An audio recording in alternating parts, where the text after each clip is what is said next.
discussion following. The council will have discussion following each presentation by staff and the opportunity to ask questions to the presenter. Counselors will be called upon by myself with a raise of hand. Audience members will not be able to participate at this meeting in the discussion of the council. The council following discussion will have three options. One would be not moving the item to the study session to be scheduled at a later date, so they could do nothing and allow it to come back to the committee again. Two would be move the item to study session to be discussed again and scheduled at a following council business meeting as a standalone item. And the third option is to move the item as a consent agenda item or a standalone to an agenda bill as an agenda bill at the next council business meeting. Those were items that need to have decisions that happen more swiftly. Beginning this evening, council, do we have any requests for additions or modifications to the agenda as prepared? Councilmember Williams. Yes, Mr. Mayor, I'd like to add a couple of topics to the agenda, more so to be moved on to study session. Okay, thank you. The first is a conflict of interest policy. I think the city needs to revisit that and refine it some. And the second is the topic of a possibility of a forensic audit. Okay, thank you. Sorry, Mayor, I didn't hear the second one. A forensic audit?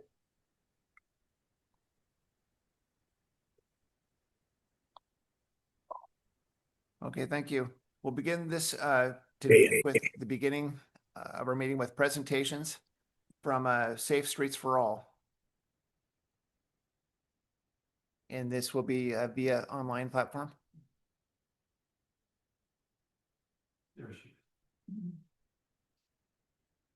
From Keller and Associates. Hey, can you hear me? Yes. We can just speak up a little more, please. Okay, great. I am, give me once again, trying to share my screen here. Okay, could you please let me know when you see my screen? There you go. Yep. Yes. We can see it. Okay, great.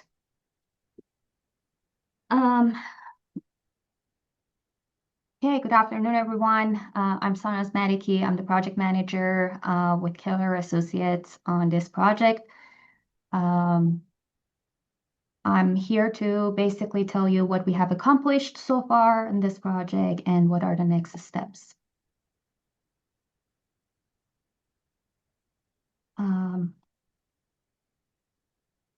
So Safe Street for All is a federal safety program funded by US DOT.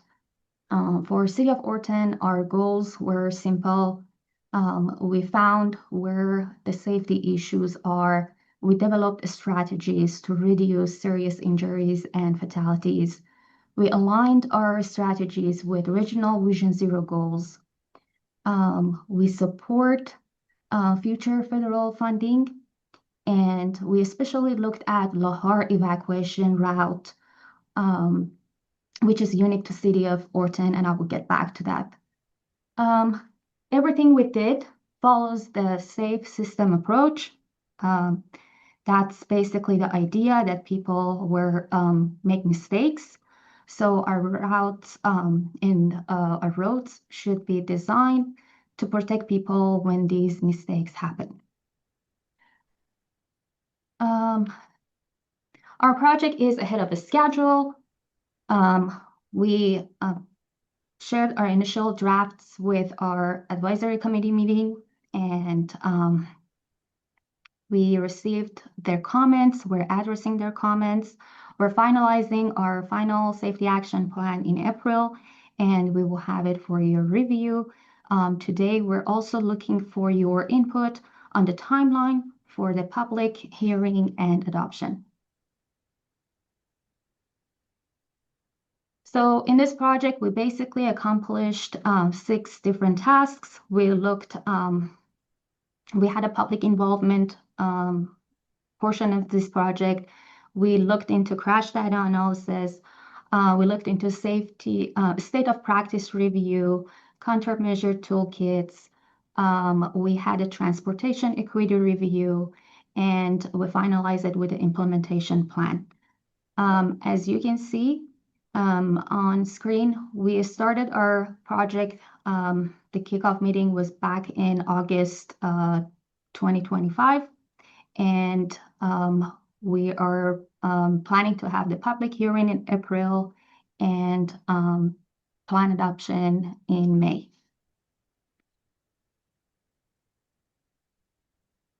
So for the first thing, the public involvement plan, the community input was central to this project. We focused on understanding what residents experience on the roads every day.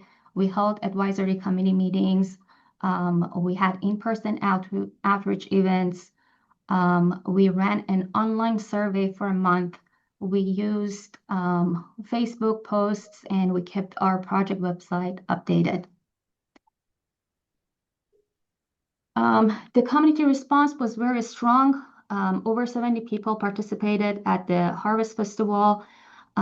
City handed over about 100 postcards at Trunk or Treat. We received more than 300 online responses. We basically heard that speeding is the biggest challenge to walking safely in Orton. Unsafe pedestrian crossings, poor lighting conditions, they were basically the second and third concerns. SR 162 corridor was the top concern by location, and school zones and trails were the top priorities for improvement.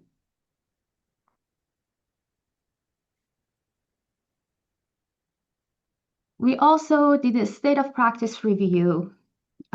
We looked at how other agencies and Washington State and nationally, they address the transportation safety issues. We looked at WashDOT, Pierce County, comparable cities, Puyallup, Sumner. We also looked at, we especially looked at the communities that have evacuation routes and mobility needs, because Orton, due to this Lahar situation, has a unique challenge and that the most cities don't face. We did a 10 years crash data analysis. This map on the right basically shows that where high injury network is. We identified location where the most serious crashes happened. We looked into different factors, that the time of the day, the time of the year, the age of the drivers, age of the pedestrians, direction of the travel, and basically many other factors. This analysis helped us to understand not just where the crashes happened, but why the crashes happened. We learned between 2015 and 2025, there was an increase in total crashes. We studied 483 total crashes. They mostly involved rear end collisions, turning movements, distracted drivers. These were major factors. But here is the most important finding. Pedestrian and cyclists are a small percentage of the total crashes, but where they are involved, they basically have the highest share of the serious injuries. That means when a pedestrian, basically, this is where we need to be more focused on.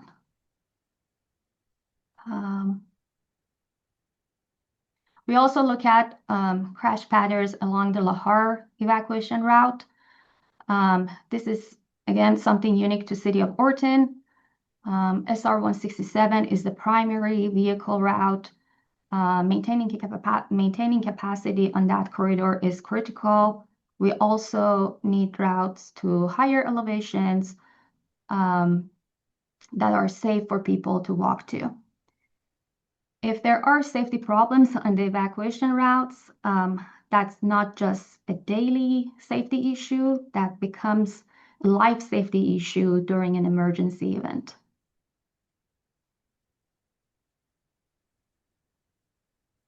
Based on the crash data that we did, based on the best practices, we developed a toolkit of proven safety strategies.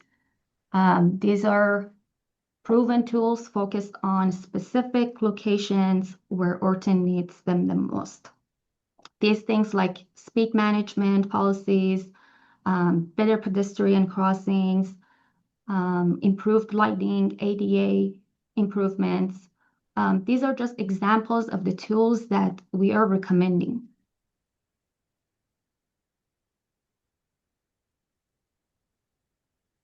We also did a transportation equity review. The census says Orting has a low poverty rate, about 4.2%. But the Pierce County Community Impact Index shows a deeper picture. 29% of Orton households spend more than 30% of their income on housing. Orton also scores in the 45th percentile for education compared to other rest of the county. Many residents and visitors at the Soldier Home may have mobility limitations or use wheelchairs or other devices. So basically safe, connected, and ADA compliant sidewalks along Costega Street or SR 162 are basically essential. These connections make sure residents safely reach out downtown services or other community events.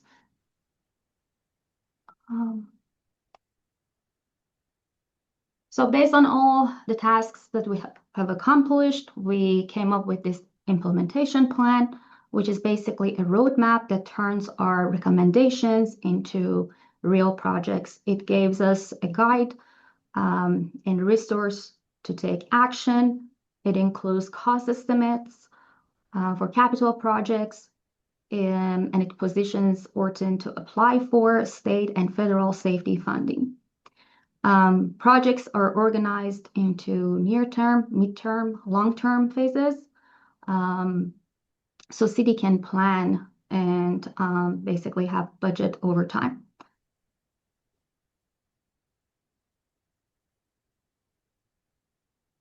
So what are the next steps? To be eligible for future funds, the city needs to adopt a formal safety policy and a goal. We're proposing the goal, and our goal is eliminate roadway fatalities and serious injuries by 2044. By 2044, because it aligns with the city comprehensive plan time horizon, and it gives adequate time to implement larger projects. After your input today, we'll be finalizing our plan. We complete the public comment period. We will hold a public hearing and we'll bring it back for adoption. Once adopted, then Orting will be eligible to pursue implementation grants.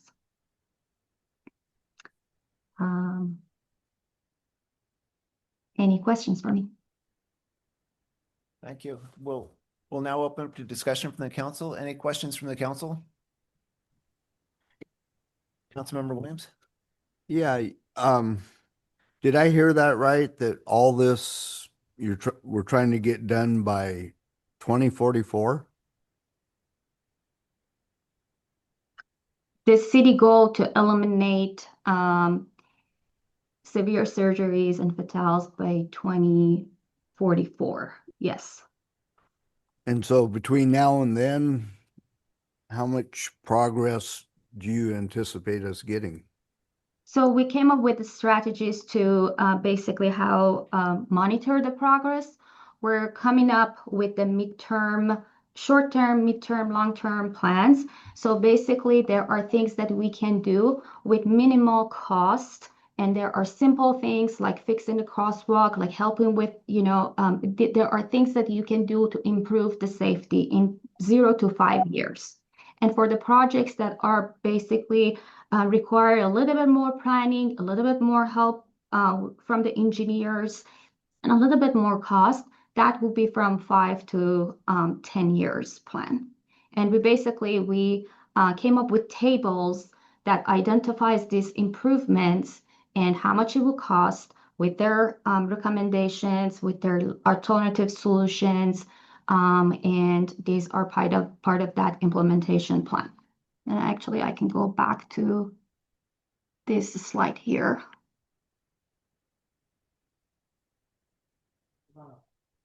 I'll take a stab at answering Councilmember Williams' question just a little bit more.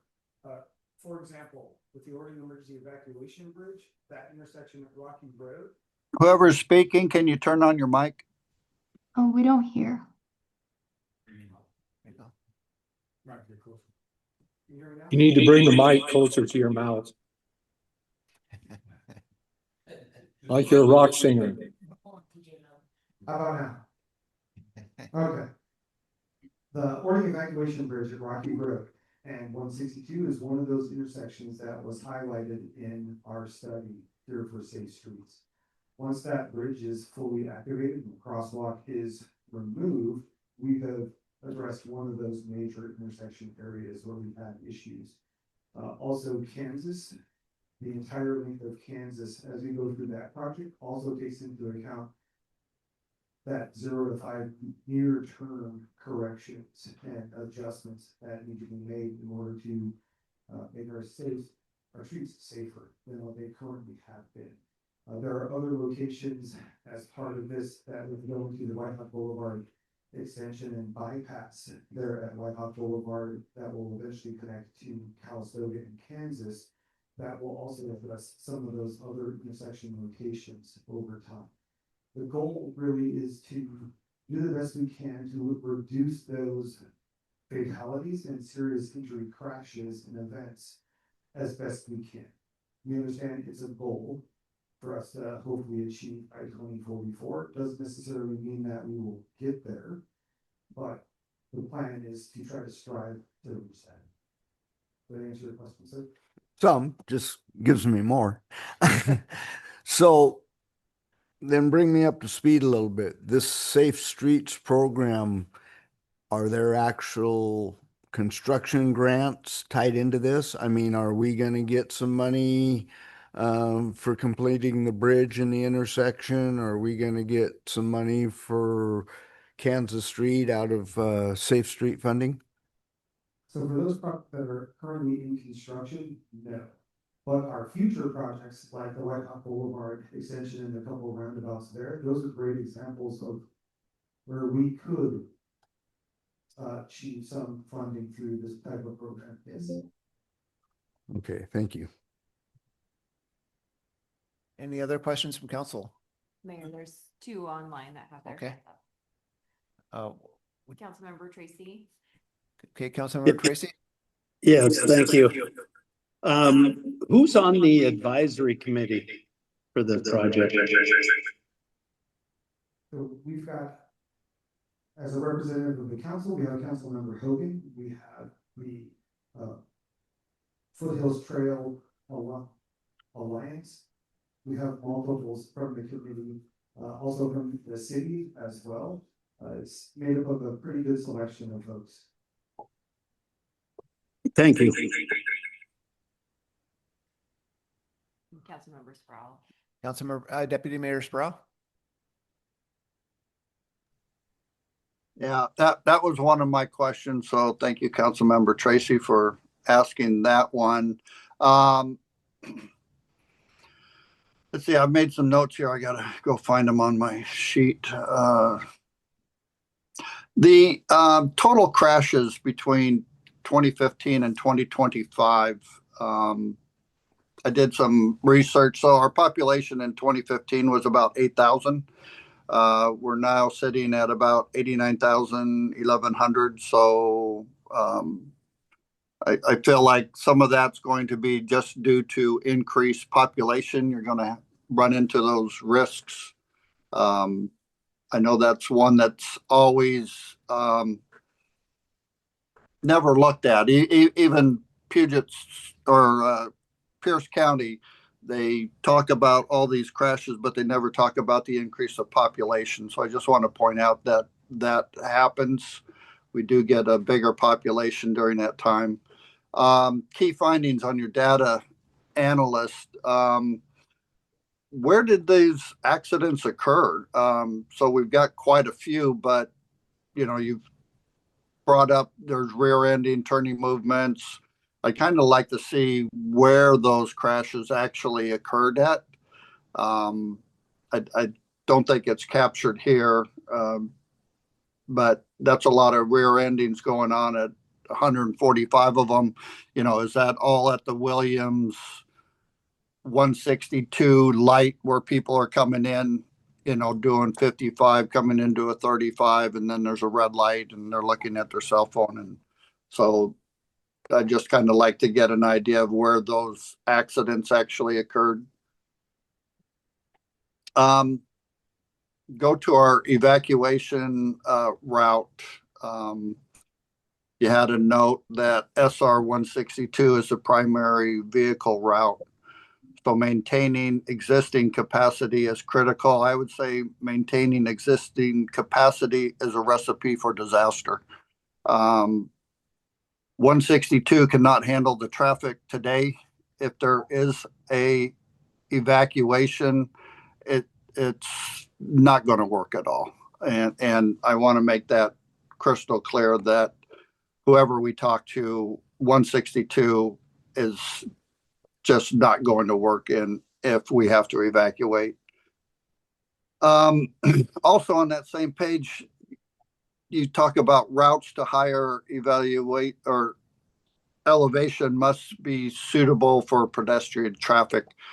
So the city only controls so much of that area, and the rest of that is outside our city limits and therefore outside the city council's control. I think we need to bring in Pierce County on some of that if they need to make sure that those routes are suitable for our citizens to get out of town in a evacuation where they actually have to walk out. Let's see what else I got here. Is there anything else? So we go to transportation equity review. And I know you had some key findings here as far as 1 in 5 Orting residents face some form of mobility challenge. 13% of our residents are military veterans. 11.9% of the Orting population are seniors. And I think that's a key point too. We do have a lot of seniors there. No viable public transportation options. That should be in bold print. That we've got no way to reduce traffic within Orting because we have no public transportation. Everything has to be done by vehicles. And so one of the other things I was looking at, the chart you have there, commute times under 15 minutes, and you've got 11%. I'm trying to figure out where does that data come from because it takes over 15 minutes just to get to Sumner. And that's probably our closest viable city that would have people actually working in, and then actually it increases further from there. But I don't think any commute time out of Orting is under 15 minutes. So I don't know, looks like it's on page 12. 12. Yeah, right there, the bottom right corner says commute times under 15 minutes, jobs and economy. I don't know what that 11% represents, but like I said, I don't think I think I could not fathom that anybody is commuting less than 15 minutes. So I was just kind of taken back on that and wondering where that data was taken from. Hey, I have some answers and some of them are really great. Thank you so much. We would go and address them. This data is from Pierce County Impact Index. And this is, I 100% agree with you that 15 minutes doesn't sound real, but this is the data that they got online and we revisit that.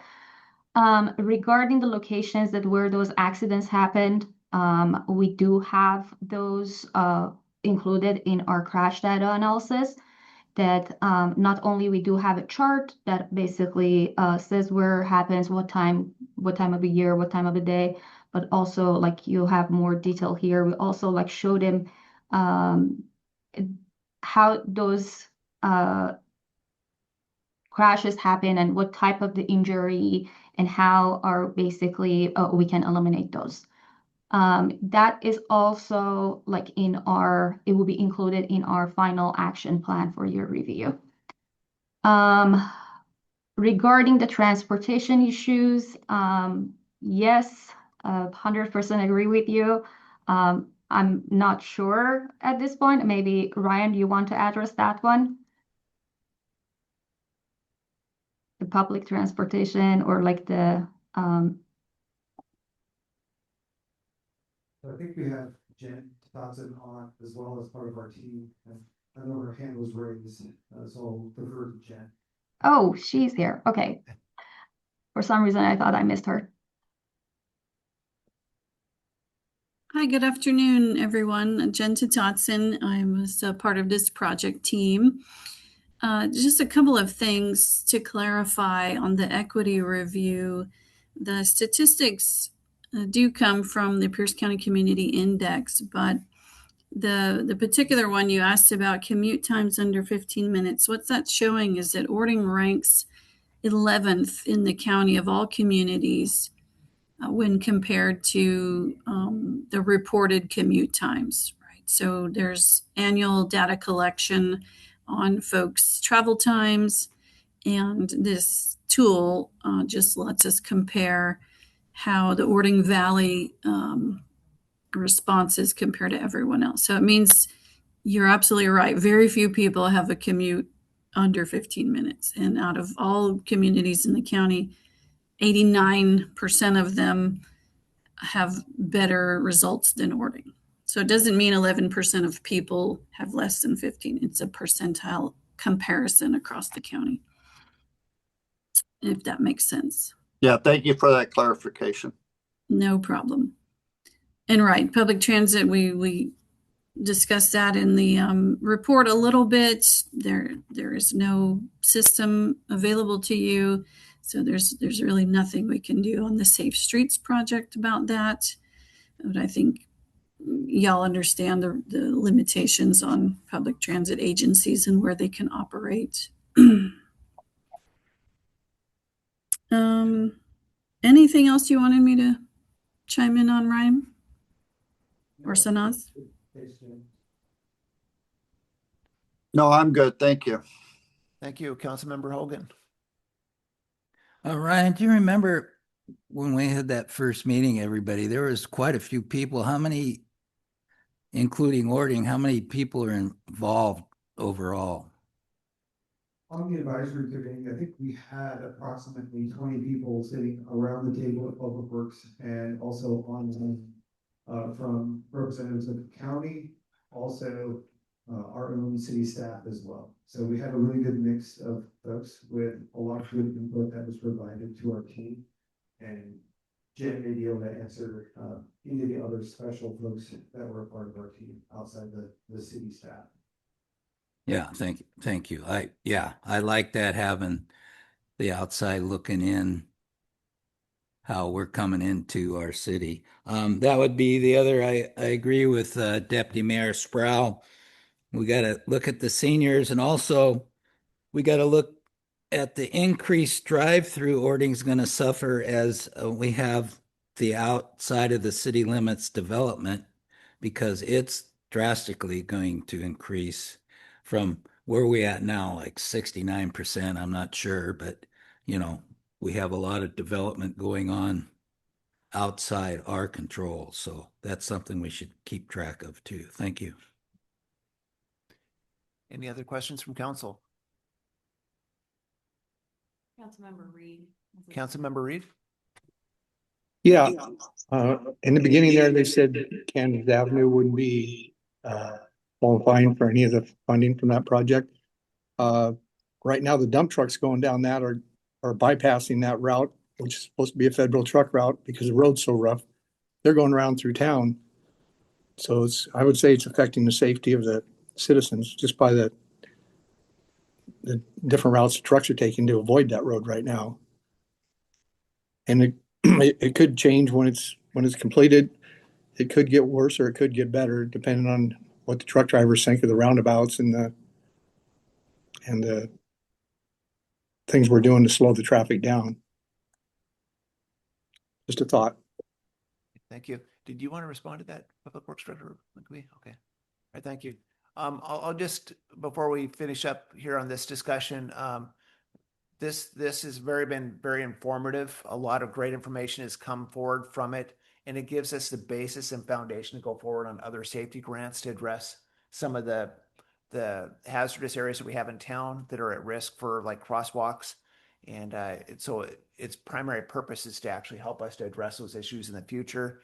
One of the couple of key things are, if you go up 162, you have three immediate areas that will be impacted by this study, which is the Williams, the Lane, and the crossing at Rocky Road. All of those will be hopefully greatly aided by having a pedestrian bridge to get over. I believe we had 17 accidents at Rocky Road, nearly the same at Lane, and nearly the same at Williams. And I think Deputy Mayor Sproul kind of stated it best. At Williams, you have a lot of that transition and speed there that was happening, and distracted drivers contributing to that. So I think that we're going to see some big improvements there. The Kansas Street improvement is definitely going to help pedestrian crossings on both ends of the intersections, which I think will be very helpful. So it'll allow us to focus in on some other key areas. I believe Councilmember Williams pointed out Weitzel was a real problem area at the Texaco station, and it's not an easy answer, I don't believe. So I think this really shined a light on some of our problem spots in town, and we appreciate your work on this and the ad hoc committee's work that worked on it. So thank you. Okay, great. We'll move on to the next item in our presentations this afternoon. Downtown parking study, contract planner, Kim Gunderson.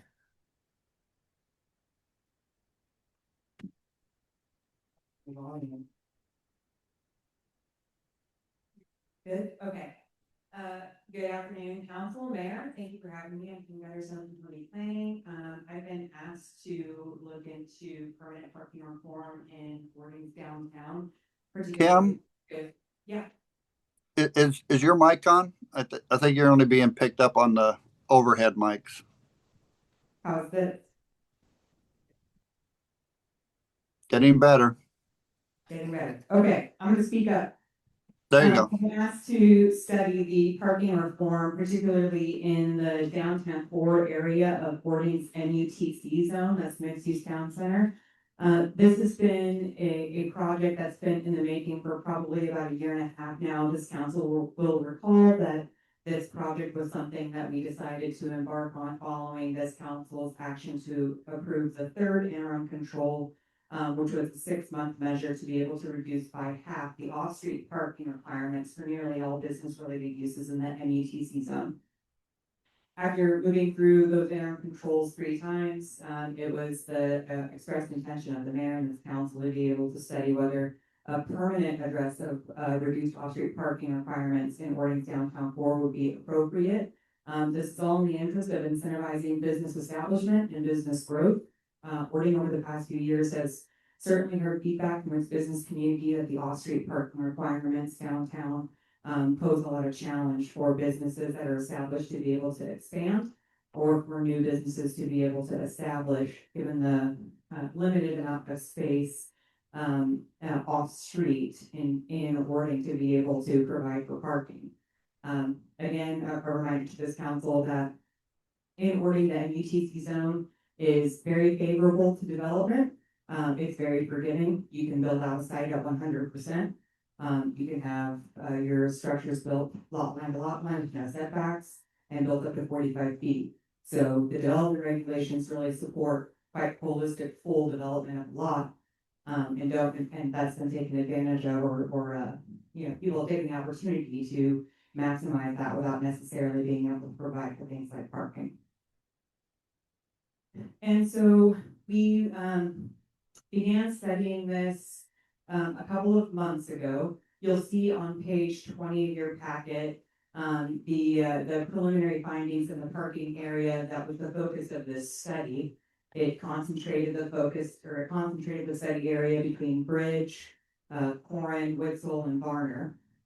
You'll see that the parking study was conducted at a kind of prime business time at on a Wednesday at about 1 o'clock in the afternoon, when a physical surveillance was conducted throughout the study area to be able to discern the availability of on-street parking infrastructure, to study whether there was enough capacity on street to reasonably be able to accommodate for the parking requirements that right now are expected to be able to be provided off street. There were a number of assumptions, and I've been asked to also dig into this a little deeper with this council at a study session and offer a bit of a high level presentation of this now. So, we can address any questions, but I'll try to go through this quickly. The study area made a number of reasonable assumptions about parking availability that was observed during the study, like no parking within 30 feet of a stop sign or 15 feet of a fire hydrant, no parking in front of curb cuts, no parking on privately owned property, like the parking lot that's northeast of Big J's. That's owned by Big J's, and so we didn't contemplate any of that space or any of the space at the parks. If you move along to page 21 of your packets, you'll see that from the study area itself, you condense even further. We looked at the results of our parking study at the amount of parking that we found to be available within the study area on street. And then I worked with the city administrator and the mayor to devise within that area what we wanted to assume redevelopment could look like, and what the impact of that kind of redevelopment would have on the parking requirements downtown. Our study made really conservative estimates to be really safe. Wanted to be able to ensure that we're not causing any sort of detriment to the community through this study or through the resulting action that council might take. So we chose to be very conservative with our estimating. And so you can see on page 21 that of the area that we decided to be able to study for potential redevelopment, we selected 10% of the parcels and then assumed a really large redevelopment of those parcels. The areas in question that we studied for redevelopment are areas that we know are ripe for redevelopment because they're proposed for redevelopment with the city right now, and other areas that, given their ownership and their location, seem ripe for the potential for redevelopment. That includes the areas at the northeast corner of Calistoga and Washington, and then 216 Washington, which is the vacant parcel just down the street from or 2 parcels down from Shell, right next to the school. That's owned by Mr. Singh, and then 130 Corin, the latter 2 of which we know are proposed for redevelopment right now with the city. And so we went ahead and used those as a part of our study. For each of those areas, we made, again, really conservative estimating about their redevelopment. We assumed that the parcels would be razed to the ground and then highly redeveloped. They'd be redeveloped as a portion of this study with really dense first floor development of either office space or restaurants or some sort of retail. And then they would also be developed on the second floor with a considerable development of apartments. The results of this study are included on page 22 of your packets and indicate that at that kind of really dense, intensive redevelopment on those parcels, there'd be an increased need over today's parking requirements of about 300 parking stalls, which our study found that we have the on-street capacity to be able to accommodate. The next steps of this project are for the mayor, city administrator, and I to put our heads together and digest this data. And we are going to prepare, a detailed report of the findings of this study. And our report will include a recommendation to council with permanent action that we believe the study supports as being appropriate for the downtown core reporting. With that concludes my presentation, Mayor. I'm glad to take questions. Thank you. Any questions from council? Questions from council, please. Councilmember Hogan? Yeah, I see one of the Mrs. Gunderson. Welcome. It's nice to see you back for a while. Is employee parking? I mean, there's, they seem to stay close to where they work, and if they were aware that they might have to walk a little farther to open up parking spaces would be nice. Other than that, thank you. I appreciate it. We're finally getting somewhere with this to hopefully get some success in the city. Thank you. Any other questions from council? Online? Shauna, do you see me? No. Okay. Thank you, City Planner Kim Gunderson. Next item, next person to report. I don't have him on our agenda, but I'd like to call up our city on-call engineer, J.C. Hungerford. Thank you, Mayor. Everybody hear me okay? Online? Online okay? Yeah, I can hear you, JC. Thanks. I prepared a few notes. The mayor's asked me to run through projects the Parametrics is currently supporting the city on. I've got them listed here in random order, and I'll run through them and then open the questions after the fact. So Kansas Street reconstruction, notice to proceed was issued on March 17th of this week. And contractor will begin mobilizing next week to set up their temporary erosion and sediment control measures and begin potholing utilities. You'll see them start staking the roadway this week, so likely start seeing some flags and paint on the ground with equipment arriving as early as next week. So that's a big milestone for that project. Emergency evacuation bridge system. Concrete boards are continuing, weather pending. It's sometimes weather depending on rain and freezing, but I think we've moved largely beyond the freezing temperatures and are just dealing with falling rain. We're also working with Public Works and the contractor on the restoration details for the trail and areas around the bridge that they've disturbed through construction. Rainier Meadows Phase 2 is a private plat project down south of City Hall here.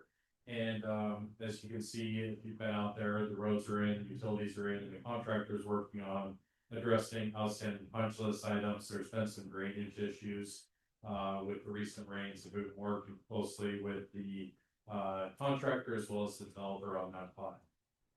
Also, they've started work on the landscaping, so you're going to start to see some trees and shrubs going in, as well as irrigation. White Hawk Boulevard extension, we have submitted some plans to Public Works for review on that one. The Washtenaw Fish Passage project, which is Washtenaw is leading a series of 2 fish passage replacement projects between Hording on South Prairie on SR 162, as well as a roundabout at Orville Road. The city of Hording, because you have a franchise agreement with Washtenaw, has an obligation to move your water lines in preparation for that project. So we've been working closely with WashDOT, meeting weekly with them, and currently coordinating a few comments and questions with Public Works as well. And then with completion of that phase of the comments and responses here by March 20. The water system plan, we've delivered a draft CIP to Public Works for review, as well as coordinating with Public Works on some additional data requests for your RRA and ERP component of your water system plan. The stormwater plan, we received comments from Public Works on March 4th. We're working to respond and incorporate those comments into a draft for resubmittal to the city on that. And lastly, ordering design and development standards. We've completed meetings with all of the city various utilities and departments within Public Works to gain input and comments from them. We're working through those comments. We're going to be going through internal QC on a draft. We'll be presenting that to Public Works here shortly. Great. Thank you, Mr. Hungerford. Just before we enter into discussion, I'll add to this is that we're currently working on preparing for a workshop for council to address issues around the wastewater treatment facility. The goal is to bring Parametrics and also Wilson Engineering together to go through and review our general sewer plan, prioritize it, make sure that we're all on the right path, and then pull it before council in a special workshop meeting for us to take action in the future. So we wanted to separate that out as a separate meeting. There's quite a bit to discuss going forward. So with that, I'd like to open it up to questions from council. Councilmember Williams. Couple questions on a couple different topics. Rainier's Meadow Phase 2. You said you ran into some issues last week. What were they? There's some drainage issues with recent snow and rain runoff. So one in particular, if you've been on the trail where they built their new pond, unfortunately the developer has piled up all the spoils from that pond next to the pond, which prevent drainage from going into the pond. As a punch list item, that's not per plan. It was supposed to go, positive drainage from the trail into the pond. So that is before we approve the plat, they have to remove that. Additionally, in the parking lot where the new restroom building is, when they paved it, they didn't get a positive flow line to the catch basin. Some of that water flowed off site. So they went out on site and put some temporary erosion control measures in place to divert water into that catch basin. That's on their punch list as well. So lastly, they installed 3 bollards on each side of the trail. They're too close and don't meet the intent of their design detail that was put in there. So they've been directed to space those a little bit further out. But the intent of those bollards is to prevent vehicles from leaving that parking lot and driving down the trail. Specifically being in an area somewhat out of town, doesn't have a lot of eyes on it all the time. They're to prevent vehicles from, motor vehicles from going on to the Foothills Trail. So they're going to be out spacing those out compliant with their design detail that they submitted. Okay, and so none of these issues will have any cost to the city? Right. Okay, thank you. Then the water system plan, what all does that entail? Did that go out for bid? Out for bid in. As far as the plan, that's a $500,000 contract, is that correct? They exceeded $500,000. But that included you have a regulatory requirement to update the water system plan with Department of Health every 10 years. So that's the base component of it, which includes modeling of your water system, looking at your CIP and funding of your capital projects. In addition to that, there was a comprehensive condition assessment of all the water facilities, wells, reservoirs, general condition of your pipes based on years, recommended CIPs as a result of that, as well as that the city under EPA regulations has a risk and resiliency assessment and emergency response plan, which are in process as well. Okay, so this has nothing to do with any type of system upgrade? No, it's a planning document that is required by the U.S. or excuse me, one Department of Health, and then there's a component, EPA component as well, the RRA/ERP. So every 10 years under the state of Washington, you have to do a water system plan update. Great. Thanks, JC. Other questions from council? Do we have any online? Thank you, Mr. Hungerford. Thank you. Great. Next item on agenda this evening is the Ording Business Association representative in an effort to kind of bring some information back to council to better understand our business community. We'd like to open up a portion of this meeting to the OBA to talk about any issues with businesses or ongoing work which they're working on. Do we have anybody from the OBA to speak? Thank you. Okay, state your name and business, please.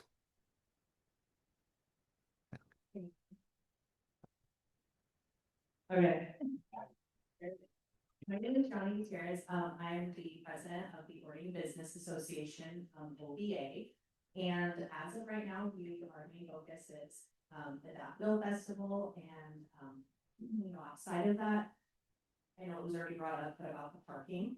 A lot of businesses have been interested in that.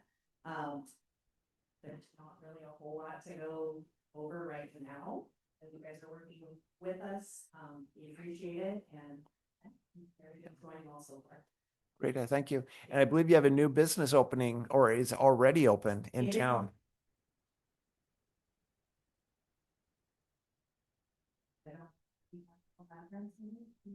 Yeah, promise to. Right, this scoop, there we go. And we're gonna be doing a grand opening and ribbon cutting on the 28th of this month at 10 a.m. Great, thank you. One thing to note also, council, their membership has been growing dramatically. Having attended their meeting and seeing the number of businesses attending the meeting was very, very encouraging. We had some couple Key Bank is a member now, Arrow Lumber, and the membership is growing. So that's a really good sign that they're off to a good start.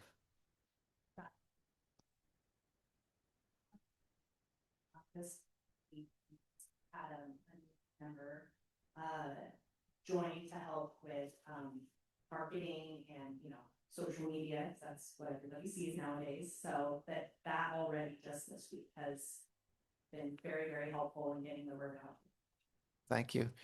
So when you see the Daffodil Parade this year, you'll see a lot of their efforts jointly working with our Parks and Rec person and coordinating all of the businesses and the vendors that are in the park. They've taken on that role and they're playing a very active role in our downtown vitality today. So thank you again.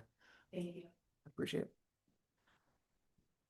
Okay, moving on to the next portion of our business. Now we get into staff reports.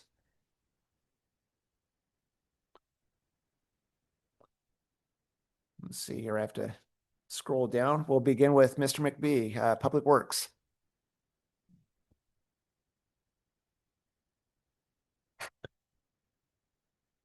Just a couple updates for you guys. A few that we're touching on today. Safe Streets for All, we already kind of had a presentation and discussed that with you guys. Looking to adopt the plan in a future meeting with the Vision Zero goal. We've also got a landscaping contract, which we'll discuss here in a little bit.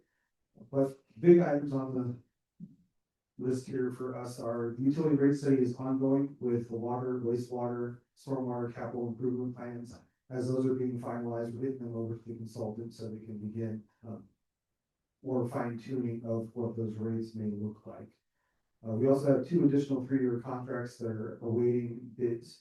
We have a generator maintenance contract, which I have 6 proposals on my desk that my staff and I are processing through right now.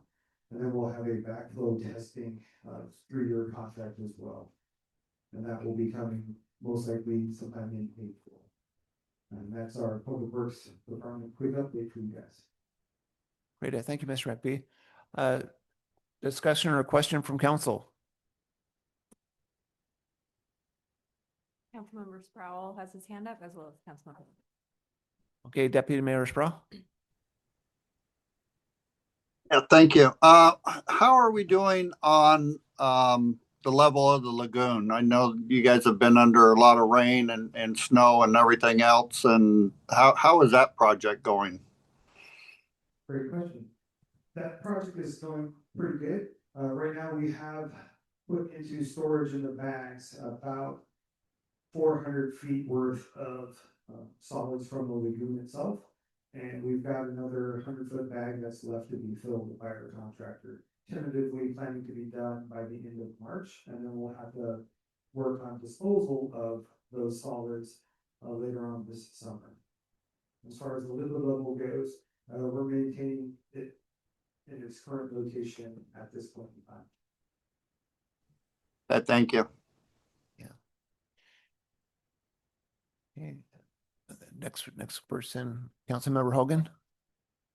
And are we gonna top those bags off too, or has that already been done, or?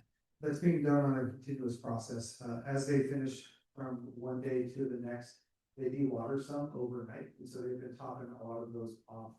The big 200-foot bag, which they started on to begin with, it is about 6 to 7 feet tall in total height, full of solids at this point in time. Thank you. Thank you. Anyone from online? Do we see? Councilmember Tracy, did you still have your hand up? No, Jeff answered my question. Thank you. Thank you. Okay, Councilmember Councilmember Reed. Williams. Oh, Sorry. So we good to go? yeah, good. So you got 500 feet of bags, is that correct? That's correct. And will they handle 100% of the solids? No, they will not have 100% solids. With more solids in the lagoon than we have current storage capacity for on the surface of the ground inside the permitted berm area. So is it the intent, once these bags get emptied, to refill them until the lagoon gets empty? Fortunately, I wish I could say yes, but these are one-time use bags. We have a couple extra that we had purchased. Because we originally planned on using the space outside of the berm, but with Ecology's approval, we did not exercise using anything outside of the permitted space. Okay, two more questions. One, what percentage of the lagoon do these bags hold currently? That is a great question. For to JC, not putting on the spot. I know JC was working on the numbers on the backside with us to figure out how much was going to be in those bags. What I can tell you is we did survey the lagoon when we started the project and beforehand, so we knew what our actual height of sludge was in the lagoon itself. At this point, because we're still filling the bags and moving sludge around through that process, we will have a full depth assessment once the project is complete. Okay, and then how long do the bags have to sit before it's dewatered enough to transport? They're scheduled to sit for about 4 to 5 months at this point. Okay, thank you. I'll call on City Administrator Bethune and our on-call engineer, Mr. Hungerford. So City Administrator Bethune, if you'd like to speak first. Yeah, I think that even though these bags, and Scott and I hadn't started when those were put out, but kind of Is your mic on? yes. Let's try it again. Can you hear me now? Is that better? Not much better now. No. Anyway, there is still a lot of solids that are going to have to come out of that pond, and we'll be talking with the council about that in special sessions here coming up pretty short.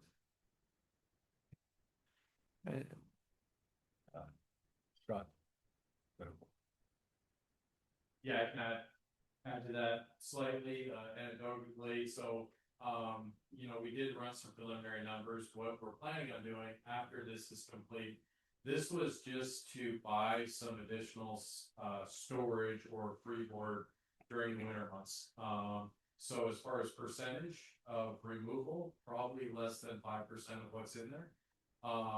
So completion of this project, the plan is to do what's called sludge judge, where you go out and you measure the depth of solids in place, get a good understanding of what percent solids are there as well. They're thicker, down deeper. and then develop a plan for long-term removal and mitigation. So, just due to the emergency nature of it, we had to do something.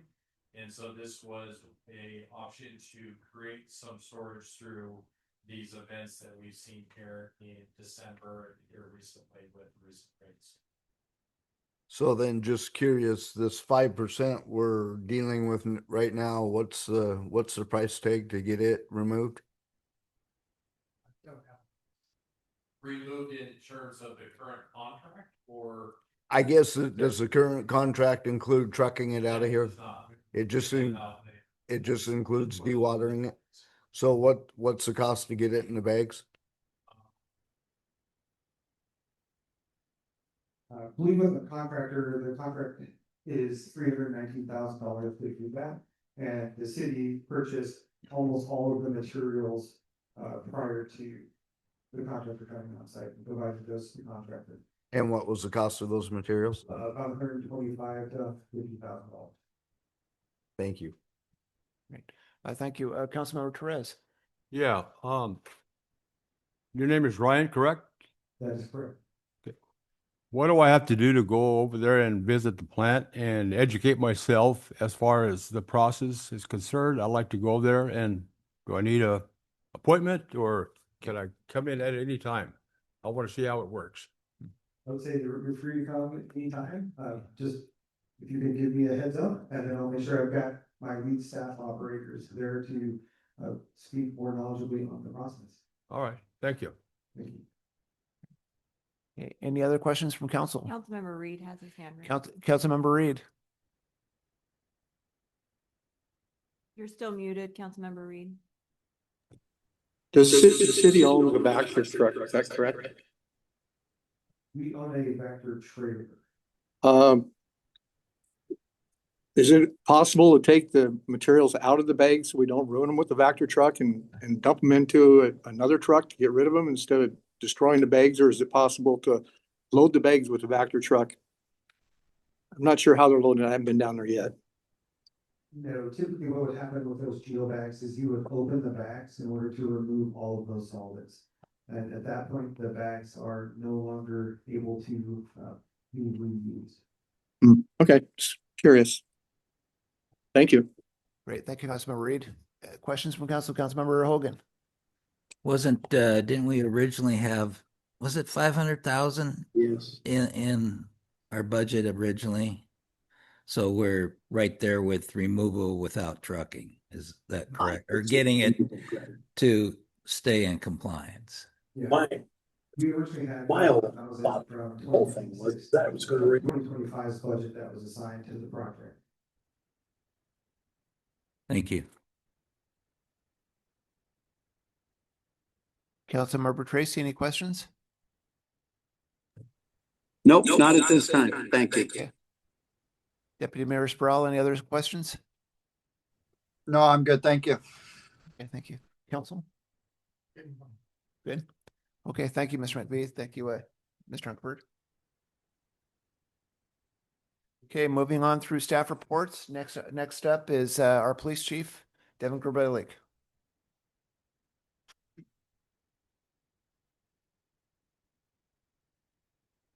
Thank you, council. It is always a pleasure to present immediately following Sludge Judge. Updates regarding public safety and the police department here. Our school zone camera installation began last week. Those foundations have been poured, and I think they've put some conduit in as well. That's in the 1100 block of Washington Avenue. So those cameras should be live here shortly. Our hazard mitigation plan. So the last time we spoke, we had some issues with that plan getting submitted on time to FEMA by the county.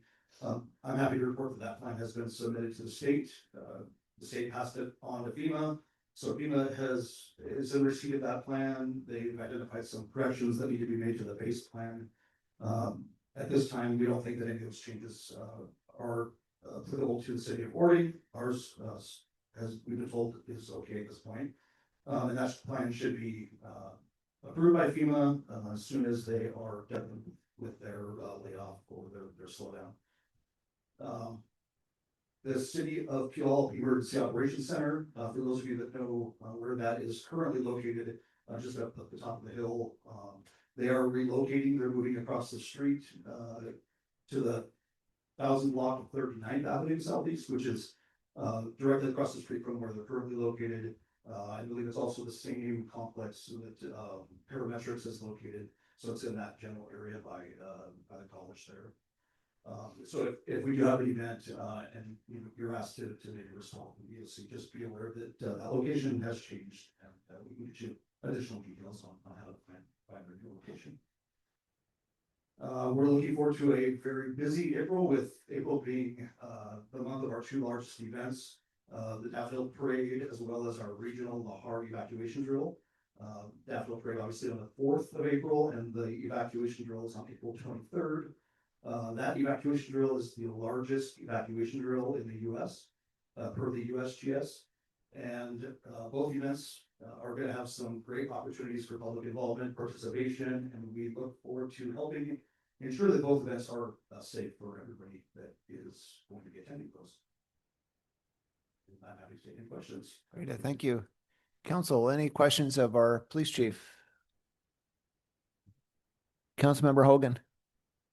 Chief, remind me now, is there 4 cameras total or 2? I don't remember. Right now, there will be one school zone location, and that location has one camera facing each direction.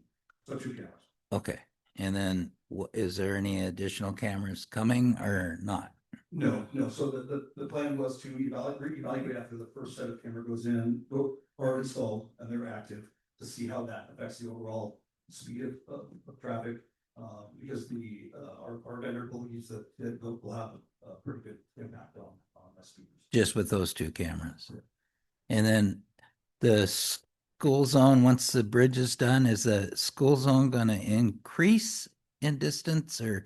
So the plan has been, when the bridge is done, that the school zone increase from where it currently starts in the north, all the way down to the ending of the school zone in front of the high school. So that would be right around the Texaco station there. And that's due to the fact that the school district has bought that additional property.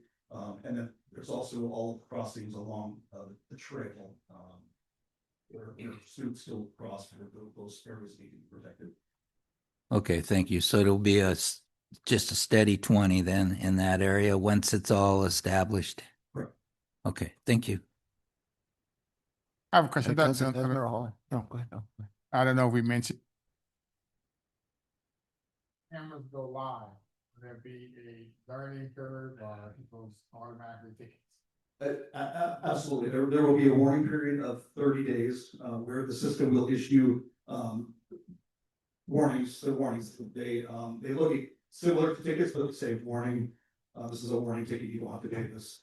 Just to let folks know. We also plan on starting a pretty aggressive social media campaign to let folks know that those will be going live and when they are live. So there will be plenty of notice beforehand. Thank you.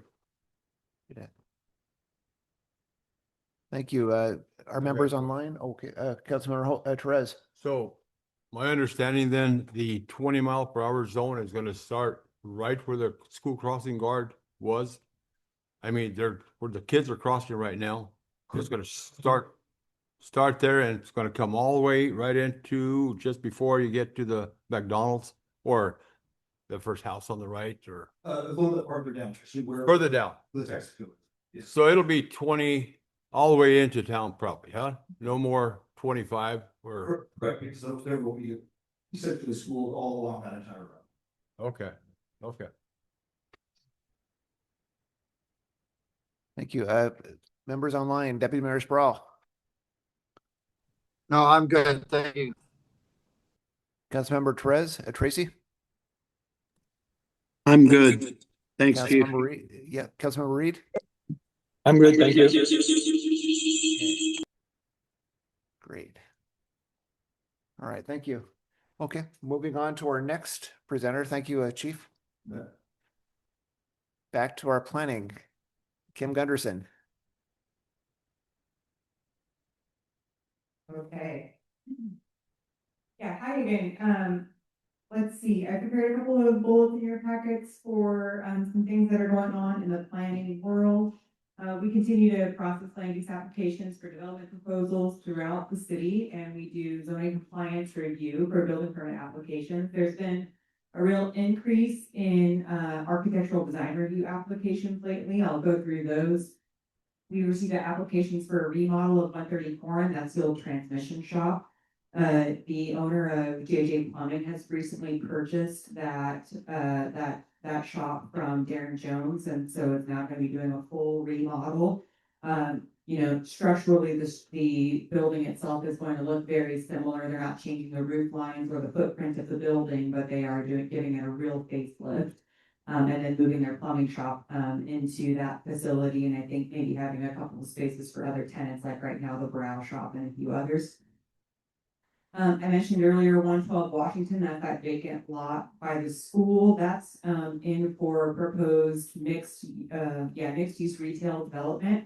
The tenants aren't yet selected, but the design has been, put forward to have what are called anchor tenants on either side of the building. And then a couple of smaller, maybe retail or medical office tenants in between. So both of those are going to the design review, or planning commission for design review at their April meeting. We also have received an application for a new fuel station with apartments upstairs at 519 Harmon. That's the vacant lot right next to the L&M firehouse. They're proposing a 6-vehicle fuel bay with an associated convenience store and then 2 bedrooms upstairs. The convenience store is positioned right now to try and act as a block between that existing house that is on the other side of the vacant lot and the fuel bays, to try and be able to mitigate for some of the impact that's expected to occur from the light that shines down from those fuel bays. These applications are all going to need permits that come after the design review. In that case, the project also requires SEPA, and that gives us the opportunity to be able to ensure that there are no impacts that are caused by the project, including light, glare, sound, odor to neighboring residences. So we'll be sure to be able to exercise the city's authority as the SEPA lead agency to require mitigation of the project to ensure that the existing neighborhood isn't affected by the project.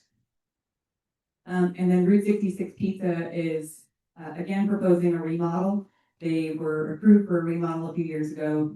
They did nothing, the application expired, and now they're approaching the planning commission in April with a at no charge ADR pre-application conference that we established last year to give applicants an opportunity to propose some pretty early concepts of design without working through their one allowed public meeting in front of the planning commission before they have to have a decision issued. So that's everything new going on in town. We're still waiting on the decision from PLIA, that's the pollution liability arm of Ecology, on whether the city has been awarded any funds to delist this building as a listed contaminated facility. We expect to hear back more on that in mid-May. I try to keep up with any sort of legislation that's being passed out of the state. The legislative cycle ended on March 12th, that was last week, and so there have been a couple bills that either have the capacity to affect boarding that I have my eye on. They've either been passed and signed into law by the governor or they're on his desk. And so I'm watching those. He has until April 4th to either veto or pass those into law. And so after then, I expect to come back to planning or to council, maybe during a study session with a presentation on new laws that have recently passed that will affect from a planning and development perspective and boarding. And then we just continue to remain engaged also with any of our upcoming or large ongoing projects, including Bridgewater, Rainier Plat, Chart Park improvements, and the White Clock Boulevard extension project. Great. Thank you, Ms. Gunderson. Any questions from council? Councilmember Hogan. But how's things going with the school district?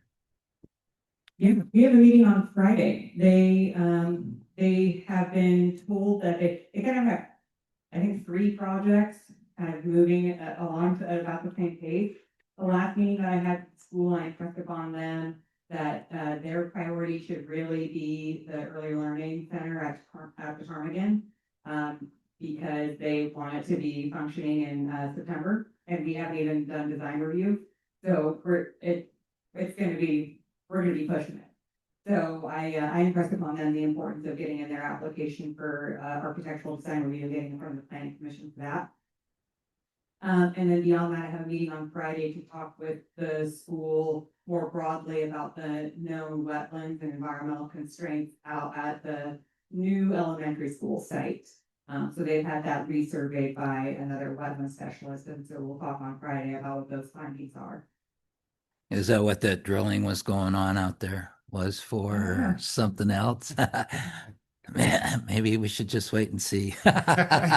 And so this will be April will be the first planning commission meeting of the year? No, January. But Okay. we did material for the meeting in February or March, so those both got, Okay. Thank you. I Sure. appreciate it. Thank you. Councilmember Therese. Yeah, I got a question on that piece of property that's right next to the school. Is that gonna belong to the school at one point, or who does it belong to? I think, are you talking about wait, That little strip of property that's right behind the gym, yeah, the old workshop. You have two pieces of property on either side. The Is it side which has two where the pieces? new- There's some where the new animals element- back there? Where the new elementary school is going is, I think what you're talking about, where you go behind. Yeah. Yeah, Is that, on the side with the high school side. yeah, there's animals back there. Yeah. Is that, that's cool, brother. Mr. Prince's property, oh. With animals? with the deer, there's Yeah, the he's a infamous chief deer. with some goats Yeah. there. Oh, the The Yeah. FAA down below Northfield. No? Prince's property that was gonna be used for the gravel parking lot? Yes, yes. Okay, Yep. okay, that's been proposed, by Prince, that's not gonna be owned by the school. You're talking about the parcel that's right there on the corner of, I think that's Witzel and Washington. Yeah, yeah. Yeah, Yeah, they're talking about the Prince property. okay. I was just wondering if Oh, that, the really small one, yeah, if the school has access to that or not, if it's gonna be a problem for the school, right, okay. that piece of property. Sorry, yeah, the small one off of Washington on the side of the highway, in between the new school and the existing school. Okay, I'm with Yep. you now. Sorry, it took Yep. me, everybody else got there before me. I don't think that there is any opportunity that I know of right now that the school is looking. I think that they'd be happy to, but whether the current owner of that is interested in selling, I haven't heard anything. Oh, okay, thank you. Okay, thank you. Deputy Mayor Sproul. Deputy Mayor Sproul. Yeah, thank you. I'm a little concerned about this new fuel station. Is that a gas station with upstairs apartments? And then does our OMC have any regulations concerning that? What's a particular concern, so I can answer your question better? We regulate everything about that thing. Yeah, because I mean, you start adding gas and homes in the same location. I just, what's the liability there? Right, so, we, from an environmental health perspective, like the introduction of UST's underground storage tanks that are gonna house fuel. We partner with the Department of Ecology, and we would defer to the Department of Ecology's, response to the proposed development. And, make requirements based off of that. Their comments from ecology would be something that we would fold into what's called a mitigated determination of non-significance. It's issued as a component of the SEPA review, and it effectively says, these environmental components of your project, can only be mitigated to a less than adverse effect level if you institute these mitigation measures. So as an example, one of my chief concerns was the existing house there on the corner, on the other side of the vacant lot. It's gonna have a lot of, the way they originally designed it was to put the bays right next to his house, creating a bunch of light trespass onto his property. And so part of the mitigation that they proposed is to be able to block the light source of the bays with the convenience for the apartments.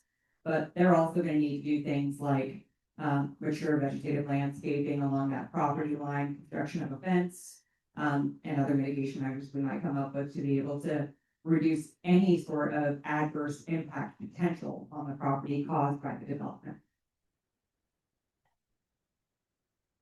Okay, thank you. Yeah. Councilmember Hogan. But the project itself is within the city's zoning parameters. Is that correct? That's correct, yeah.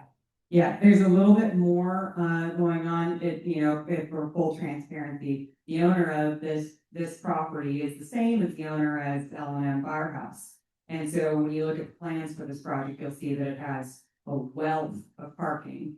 And that's because the owner's, shaking hands with himself here. He understands that his slot right now is used for overflow parking of his pub. And so there's, a tremendous amount of parking, more so than would be required by our code. But that space is all being, used for an excess amount of parking. Thank you. Great. Madam Clerk, Councilmember Tracy, any questions? No, thanks. Councilmember Reed? No, thank you. Okay, thank you. Councilmember Williams? When you say right now an excess amount of parking, let's take it one step further. What if the owner of the L&M, after this fueling station is complete, sells it? And are these parking spaces overlapping? What if there's a feud between the separate owners? I mean, each business should have to support their own parking, and it shouldn't be some type of unilateral agreement in between for fair in the future if it sells, or half of it sells, or whatever it be, that it becomes an issue. Yeah, excellent questions. No, we don't allow development to cross property lines. Development has to be focused on its own property. Our parking code right now does contemplate the opportunity for shared use parking between facilities. So if there is a facility that has an abundance of parking, there can be an agreement struck between those property owners to be able to share the use of that parking to facilitate their needed overflow. So we do account for that already in our parking code. But otherwise, if there was some sort of, if that situation played out where the property got sold and where the convenience store got sold, and then the new owner was reluctant to allow the parking to be used by the firehouse, that's his right as property owner. The city would not have any involvement at all in that kind of dispute. Okay, thank you. Sure. Thank you. Thank you, Miss. One more question. Councilmember Perez. Yeah, just one more question. You talked about wetlands, school property. Right. Is that on us, or is it the school's responsibility to do? It's the schools, it falls to the schools, a long history on that site, so there had been an approved mixed-use development in the late aughts, I think. And part of their proposal included filling of known wetlands on that site. And the proposal included, as mitigation for that activity, the creation of new wetlands. The project came in, filled the wetlands, and then ditched town. And so the mitigation never got completed. That's the super summary version of it. And so what it is that the city is going to do at this point, we get to see categorizations of wetlands change over the years. And so they've been tasked to be able to hire an environmental consultant to come out and be able to weigh in on whether there still are wetland features under today's guidance. And then we'll kind of be able to know what our next steps are from there. Thank you. Sure. Great. Thank you. Thank you, Ms. Gunderson. Okay, moving on to our next item, clerk report, and I believe our city administrator will be reporting out. Yeah, so I know the council is aware, but for the audience's sake, Kia McFalvey, our assistant city administrator / city clerk, tendered her resignation. Her last day at the office will be April 10th. In the meantime, the human resource director, myself, and another staff person in the clerical part of the city are trying to fill some of the parts of the position, make them happen. We're also in discussion with the city of Buckley and a deputy clerk there to possibly use them. We'll be advertising here pretty soon for the position. We do have a internal candidate as well. Any questions? Thank you. Council questions? I didn't quite get the name. Who's? Kim Agfalvi? Kim, okay. Yeah. Kim did. Thank you. Questions from members online? Councilmember Reed? Nothing for me, thank you. Deputy Mayor Sproul? No, I'm good, thanks. And Councilor Tracy? I'm good, thank you. Great, thank you.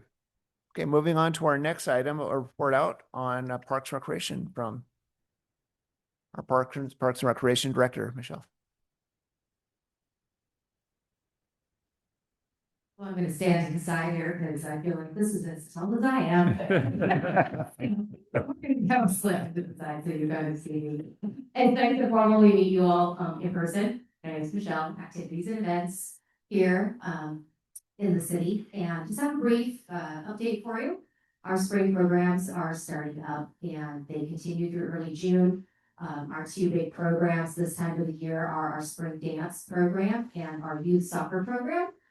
One thing we're excited to offer this season is we are expanding our soccer offerings to 8 and 9-year-olds for the first time.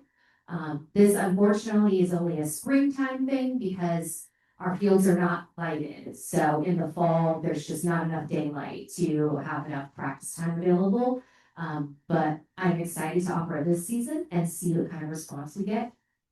We're also excited to announce that our yoga instructor has her certification for teaching children's yoga. So we are going to incorporate some youth and basically homeschool yoga classes during weekdays, and hopefully we'll get a good response there. We've also opened early registration for our 7-day camp. Each year we run a day camp for the first 2 weeks in August, and that's for kids ages 5 to 12. So excited to open enrollment.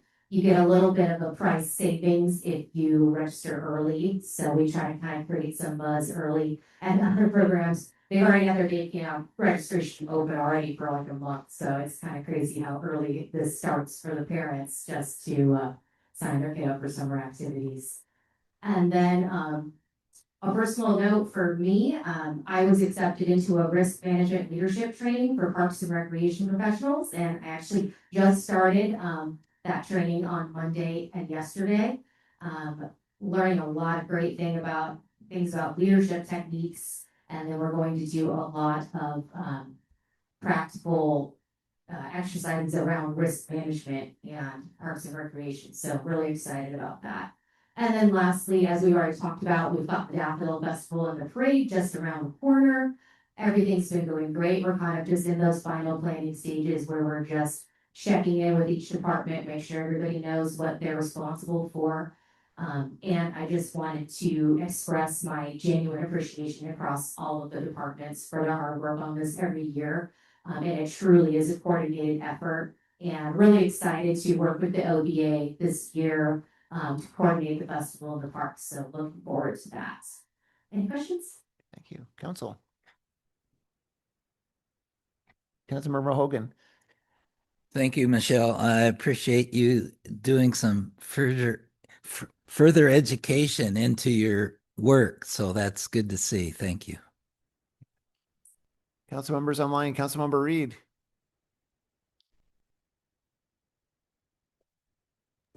Nothing for me, thank you. Okay, Councilmember Tracy. Nothing for me. Deputy Mayor Sproul. I'm good, thank you. Great. Thank you. Thank you for the report. Okay, next is a report out on our human resources. Shauna Punselman. Okay. So just a couple of things to note. Our stormwater supervisor, Derek Steinwand, he has successfully passed the exam and obtained his water distribution manager WDM4 certification. This is not a requirement of his role, but pursuing the additional education and licensure we encourage in our staff. So good job for him. Emergency Management Coordinator Hope Mbugwa started her new role with us yesterday, Tuesday, March 17th. She is just in time to jump on board and participate in the Lahar Walk, which will be really great. She'll get up to speed with Chief and also the EPIC team and start doing that emergency management for us. We have job postings open for photo enforcement court clerk, which is a term limited part-time role. We should be entering into interviews in the next week or so. I just have to get scheduling for that. Public Works Support and Permits Clerk position is posted. I have a number of applications to review on that, and we'll start interviews likely very end of March, early April. City Administrator role is open. It went live with Prothman on March 11th. The posting did. As of Monday, March 16th, 2 application packets have been received by Cliff, our recruitment manager. He will continue to accept resumes and review candidates as they come in. And then the city clerk position is open. A competitive process has been open for that role. The job posting is live, and no recruitment services are currently being utilized for the filling of that role. And we are in discussion with a potential interlocal agreement to assist with the clerk duties for creating the agenda and attending council meetings, creating council minutes for us, while the other clerk duties are disseminated amongst the rest of staff. And then one other thing that I would note that I didn't include in my printed staff report, I was notified this week, end of last week, that WCIA selected Orting for it's called PRIMA, Public Risk Management Institute grant. So that's a pretty significant institute that I will get to attend because of that grant. So I'm pretty excited about that education opportunity. Thank you. Questions from council? Councilmember Hogan. Shauna, is Hope's their emergency management coordinator, is that Tim's replacement in that position? Correct. Okay, thank you. Council members online. Councilmember Reed. That's me, thank you. Councilmember Tracy. Nothing. Thank you, Anna. Yep. Deputy Mayor Sproul. Yeah, in regards to the city administrator position, you said that opened on the 11th of this month. We've got 2 applicants submitted so far. When does that actually close? They will do, first review is scheduled for on or around April 19th, which I think is actually a Sunday. So we will Cliff will do a final review of those applications that are received by then, and expects to give us the list of candidates at the end of that week or early following week. Oh, around the 19th of April? Correct. Okay, thanks. Thank you. See no other questions? I think we'll move on to our next item on the list, which is, our next up is Finance Director Tammy Mortar. Hello. So the report that I submitted for finances are related to the February 2026 finance activity. The first page shows our fund balances, including our beginning balances for 2026, and we have ending balance for February 28th of $25.8 million. Our general fund, which services our police, planning, building, municipal court service, and other administrative services. In 2026, our general fund revenues is $571,000, approximately 11.9% of our 2026 budget. Typically, our main revenue budgeted for the general fund is through property taxes. And in January, February, March, we receive small amounts of property taxes during that time frame, but majority of that comes in April and May. For the 2026 general fund expenditures, we're at $1.51 million, which is about 16% of the 2026 budget. We are in line for our spending through February. Some things to keep in mind as we're looking at our general fund. The significant changes year over year includes increased contract costs for court-appointed attorney from $2,333 to $4,000 a month. Increased contract costs for our prosecuting attorney from $2,167 to $4,833 per month. We are adding a municipal court clerk position to aid in the support of the school zone safety cameras. That funding will come from the school zone ticketing that occurs, so that will help to cover those costs. And a decrease in costs related to the community development director, which moved to a contract role. And we currently have our open city administrator role, which reduced some of our costs, as well as our interim city administrator. The costs are lower for contract role versus a full-time employee. For our streets fund, this is funded with motor vehicle fuel tax. For our 2026, we received $28,000 in comparison to 2025, which was $24,000. So a slight increase, just under $4,000. The city has approximately $1.16 million remaining in the construction budget for the pedestrian bridge. Of that, there's a little over $10,000 remaining for staff time related to the costs. We also have a budget of $150,000 for the Safe Streets for All grant. We've expended about $91,000 of that, with a little over $73,000 reimbursed. And then we have our Kansas Street TIB grant, which we have not expended yet. That project was just starting this month at $4.3 million. The 2026 streets revenue is at $1.1 million. Part of that is related to reimbursements for prior year for 2025 that were received in January. The 2026 street expenditures we're sitting at $189,000. We will see a larger increase to those expenses in March, as this initial cost is just for the January billing. So it's a month afterwards that we see the billing for the pedestrian bridge. For the cemetery fund, cemetery revenue is low normally. Right now, we are sitting at $12,067, which is an increase over the prior year of over $4,000. So we've seen sales of liners and niches in the cemetery in early 2026 that we did not see in 2025, which is great for the cemetery. It aids in the maintenance for that. So we have about $18,000 in cemetery expenditures. That is mostly related to costs associated with some of the burials that occurred in January and February.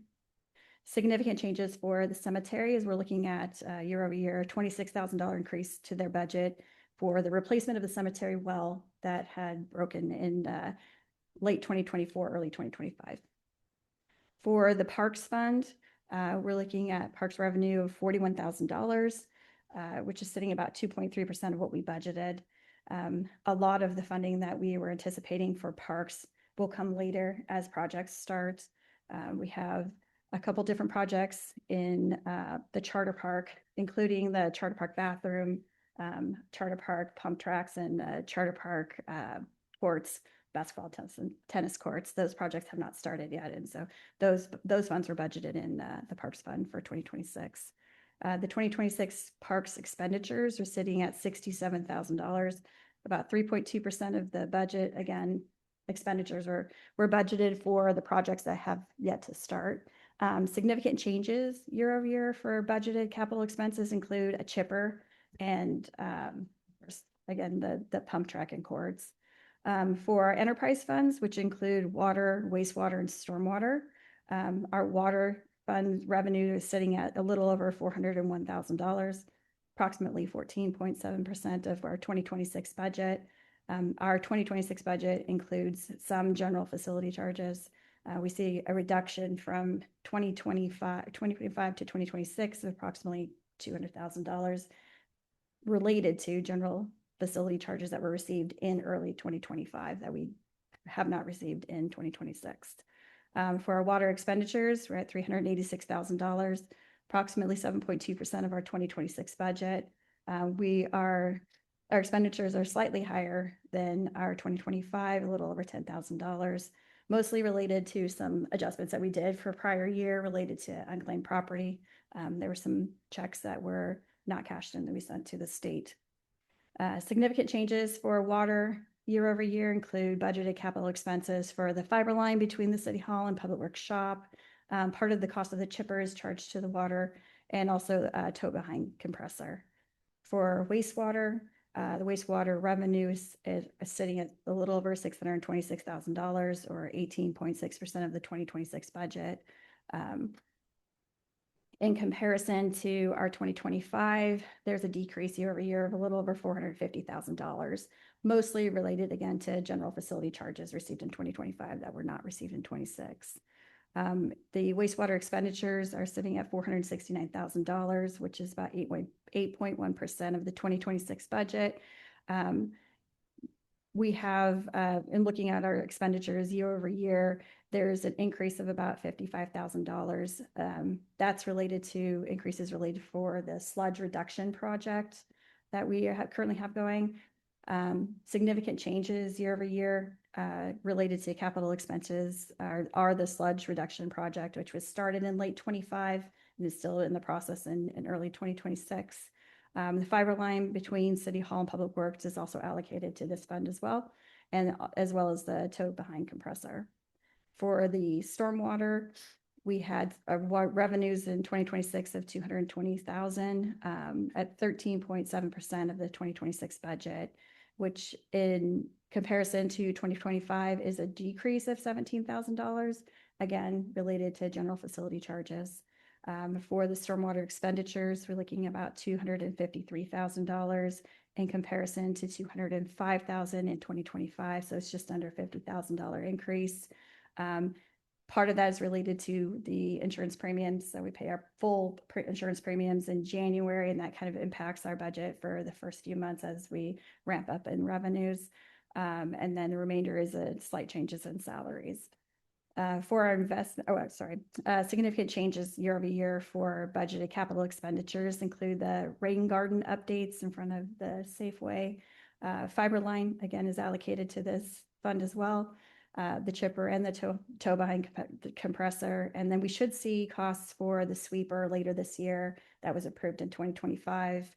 We don't actually get billed for the sweeper until it's received. And then the stormwater comprehensive plan was something else that was added to the 2026 budget. So right now we have investments in our local government investment pool of $23.3 million. We've earned about $134,000 in interest in the LGIP. Our LGIP earning rate is still slightly higher at 3.74 than the federal rates fund of 3.64. And in our bonds, we have a little over $1 million. We have earned $22,000 in interest on our bonds year to date. We have two bonds that we invested in, and one is a little over, both of them are $500,000. The investment was slightly higher with prepaid interest. We had one bond that matured on February 6th, and we just rolled it into another bond. Both of these bonds are related to cemetery perpetual funds. And so the funds balances themselves, the principal balances cannot be used. However, the interest earned on these bonds can be used for purposes related to our cemetery maintenance or capital. And that is all I have for you. Okay, thank you. Council, any questions from council? Councilmember Williams. On the bridge, you said we have roughly 1.16 million left in the budget. Yes, that is in the grant budget. In the grant budget. Correct. We have a $9 million grant for the pedestrian bridge, and we have just under $900,000 in contingency funds that are city related, not part of the grant. So in a nutshell, how much money do we have left and how much we're gonna owe? We have some funds that were allocated to our contingency for related to the shafts, and then we have the portion of the grant. I think the last conversation that I had with the capital projects manager, that we had a little under $200,000 remaining in contingency for city funds. And that'll cover the entire bridge? Ideally, it would cover that. It really depends on what happens in construction. From what I've been told, that we are nearing the end of construction, that there are fewer issues encountered at the end of the construction. However, there are still some things that they're working on, and they have to replace the fence for the property right next to the bridge. And they have to put grass back down, and then they also have to put the trail back where it needs to be. So I don't believe that I'm aware of those costs at the moment. I know that we had costs with that, associated with that when it was initially moved early on in the bridge project, but I don't believe I have a cost estimate for that at the Okay. moment. Administrator Bethune, would you like to comment? No, not at this time. Okay. Not on that. Okay. Okay. No, thank you. Questions from council? Councilmember Hogan? Thank you, Tammy. That was a good report as usual. The municipal court clerk position, is that the part-time photo enforcement position that Yes, Shauna talked about? yes. Okay. And then the street funds, the $10,077 remaining in the agency budget for staff time. Is that for the inspector, our city inspector we hired? Is that Yes, correct? yes, that's it. So if the capital projects manager or the city inspector are spending time with this grant, they get billed back to the grant. Okay, so that's where that money's coming from.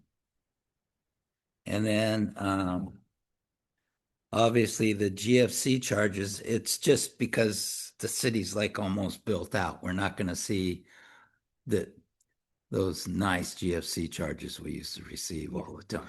Is that correct? I mean, that's Yes. pretty much, and so the existing developments that are out there when do we collect those GFC charges? Do you know, when they're done or No, when they're at the beginning? Some we pick up at final plat and some at the sale of the houses. Okay, thanks. I think I asked that question last month too. Thanks, Mark. Every week.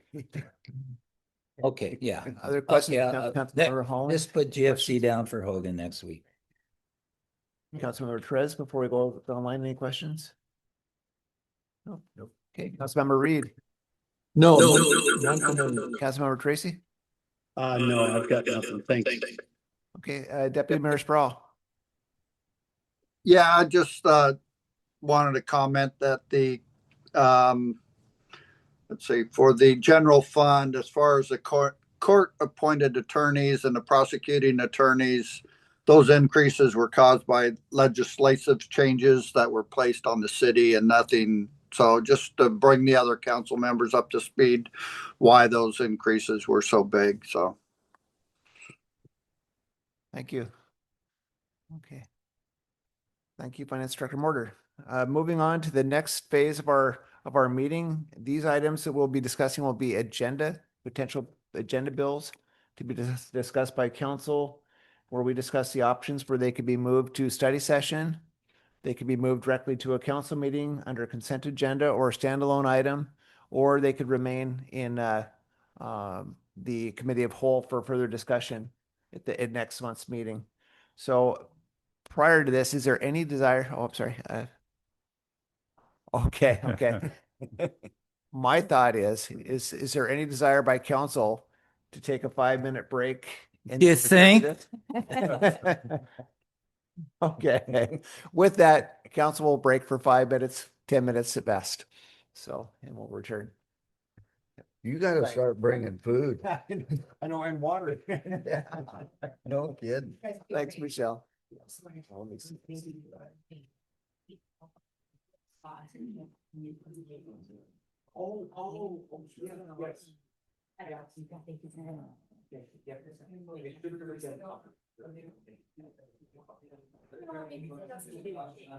Need to be moved forward, so, yeah, I appreciate it. I'm waiting. Yeah.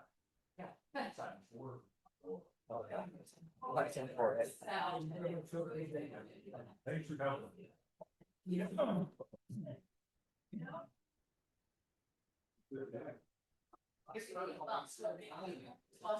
First, and then you.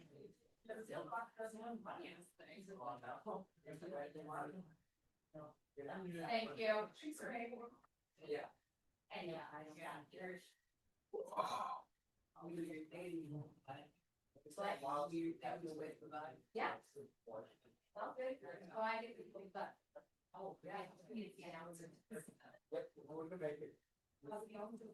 Hi, Sean. Good, buddy. What's that?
Everybody waits an hour to flag.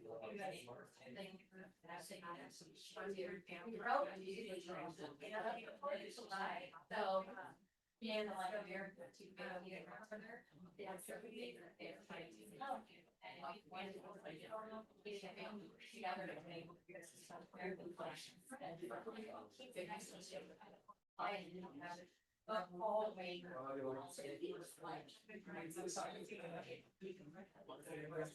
Sometimes it looked like I need want to speak because I felt it. I second thoughts.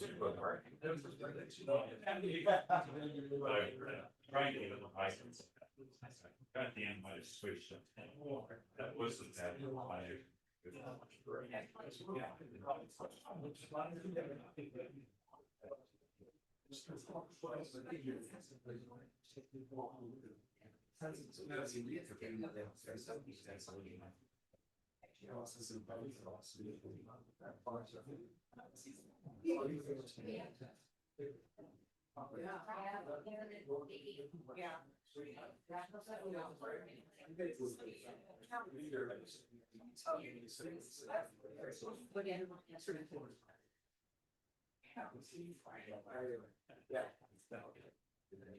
All right. And there's no sleeping provisions here either. I'm sorry. I know, well, Overnight. you don't need to give me provisions. I can sleep right in that chair. A lot of good information though. I didn't get that much. Yep.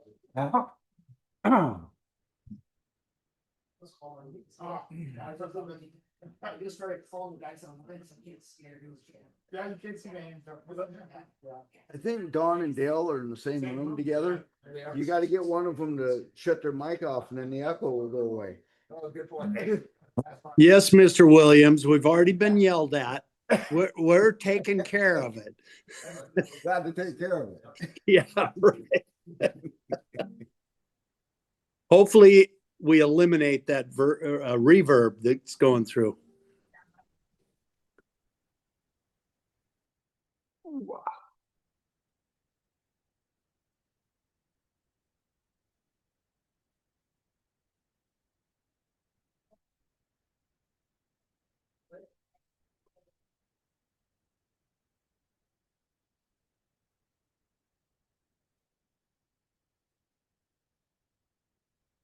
Hopefully the next item is all for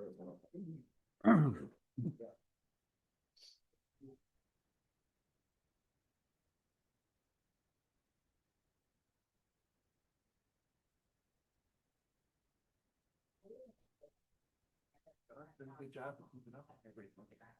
Who? Well, Benny. Oh, good. Yeah, I keep needing to meet with them. But I'm so stinking busy. Yeah. Way back. Pretty good. Yeah. Yeah, I saw that. Well, that's what they get. Costa Rica for. You know, I mean, Went over there and. Oh, I'd be staying home. I don't think it's gonna go on much longer. I think they're. I'll be staying at home, Get out and doing virtual hours. I'll come to the council meetings. From October to. But. well, no, that was the Yeah, problem. hey, that's right. Buddy used to come over Gonna be to working. Madeline's Yeah. You do a in double. the winter. But in the summer, when he moved over there, he wanted us to hold a spot. What's that? Like, oh, No, the next guy come in and get it, so then he come back the next winter and he didn't have a spot. oh, I got. Oh.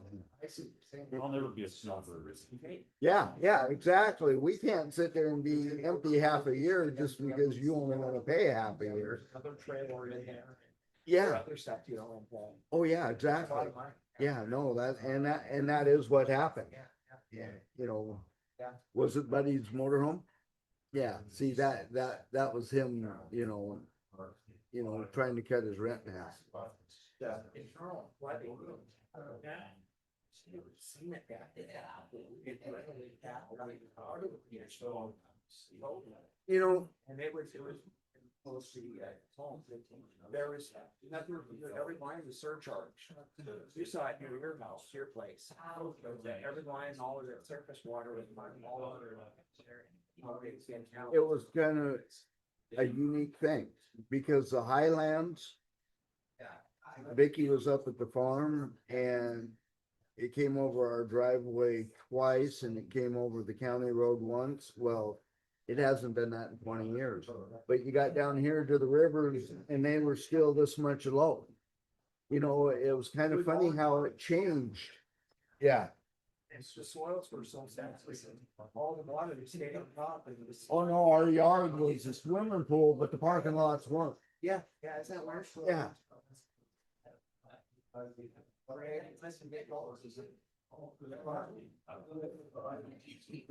Slam that hammer down. Yeah, we were trying to. Here. Okay.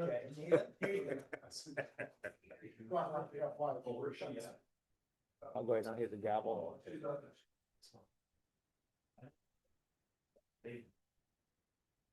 Okay, we'll return meetings back in session. I'd like to move one item on our agenda, under agenda bill items up to the top. We have a couple guests that have been waiting patiently to get here. Is for the Ording Valley Farmers Market sponsorship. And Michelle Afri, could you introduce it, please? First, my computer just froze too, so I have the agenda in front of me. Happy to report that the Ording Valley Farmers Market has submitted their special event application for another farmers market season this year. They submitted all the required materials on time and have provided the correct documents. I will have to get an updated insurance certificate from them before their event, but that's standard practice. We look forward to hosting the 4th of July Festival again with them this year. That was a new partnership that we started last year because the 4th of July fell on a Friday. And I thought it would be fun to kind of partner up to have one big event, and it seemed to go over really well. So the farmers market would like to partner with us again this year and actually move their market to Saturday to have it aligned with July 4th. So excited to report that as well. You'll see in your packet, you've got a copy of the special event application, and then at the very end, you've got that cost estimate for providing a sponsorship. Please just keep in mind that that's a very rough estimate, but I like to provide some sort of idea so you know about how much a sponsorship is costing the city. This one's a little bit higher because the market happens every Friday throughout the summer. So you're taking into account the possibility that we're not renting out Ording Station to residents. So that kind of is what drives that cost estimate there. But like I said, they've submitted all the requirements. So we are suggesting that approval of the application and their sponsorship get moved to the next regular council meeting at the end of the month, I believe. Great, thank you. Questions from council? Are they here today? Yes. They are, so I wanted to thank them for coming, and if you do have questions for, Joanne Holbrook is taking over, and then former market manager Doug Graves is here. So if you have questions for them, and part of the process is that they, be available to come to this meeting. So I wanted to thank them for taking the time, and yeah, if you have questions or comments about the event, for them or for myself, now is the time. Great, thank you. Councilmember Hogan. Well, thank you for stepping up, Joanne, and Doug, for all the years you've gone through this for us. And the paperwork's always done well. I appreciate that. And you've always been available at the right time for the committee to have any questions for you. And I'm just looking forward to another year of enjoying the market. Thank you. Thank you. Council members, Councilmember Holland, anything? Nope. Williams? I think we should just move it on Perez? to the meeting. Councilmember, okay. Are we gonna Councilmember consent Hogan. then? Move it to consent. Yeah. There you go. Consent. Okay. There we go. Thank you. Thank you so much, really appreciate it.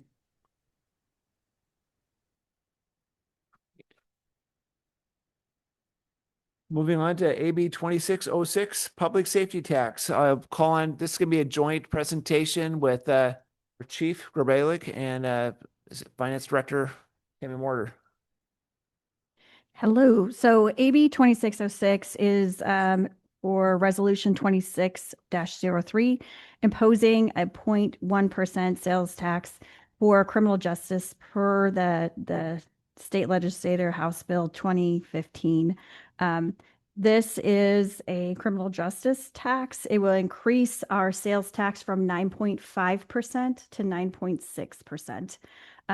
This is which RCW 82-14-345 was amended by state law to allow for sales and use tax increase of up to 0.1% imposed at the city level through ordinance or resolution. If the city takes action to impose the tax, the city will collect and use the tax for criminal justice purposes such as domestic violence services, staffing public defenders, diversion programs, reducing homelessness, improving behavioral health, community outreach programs.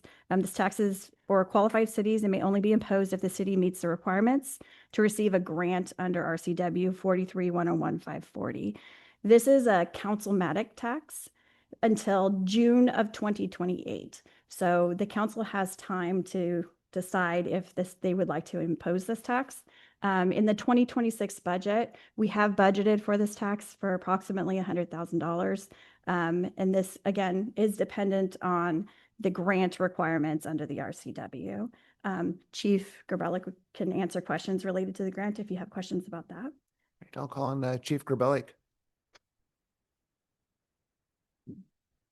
Any questions? Okay.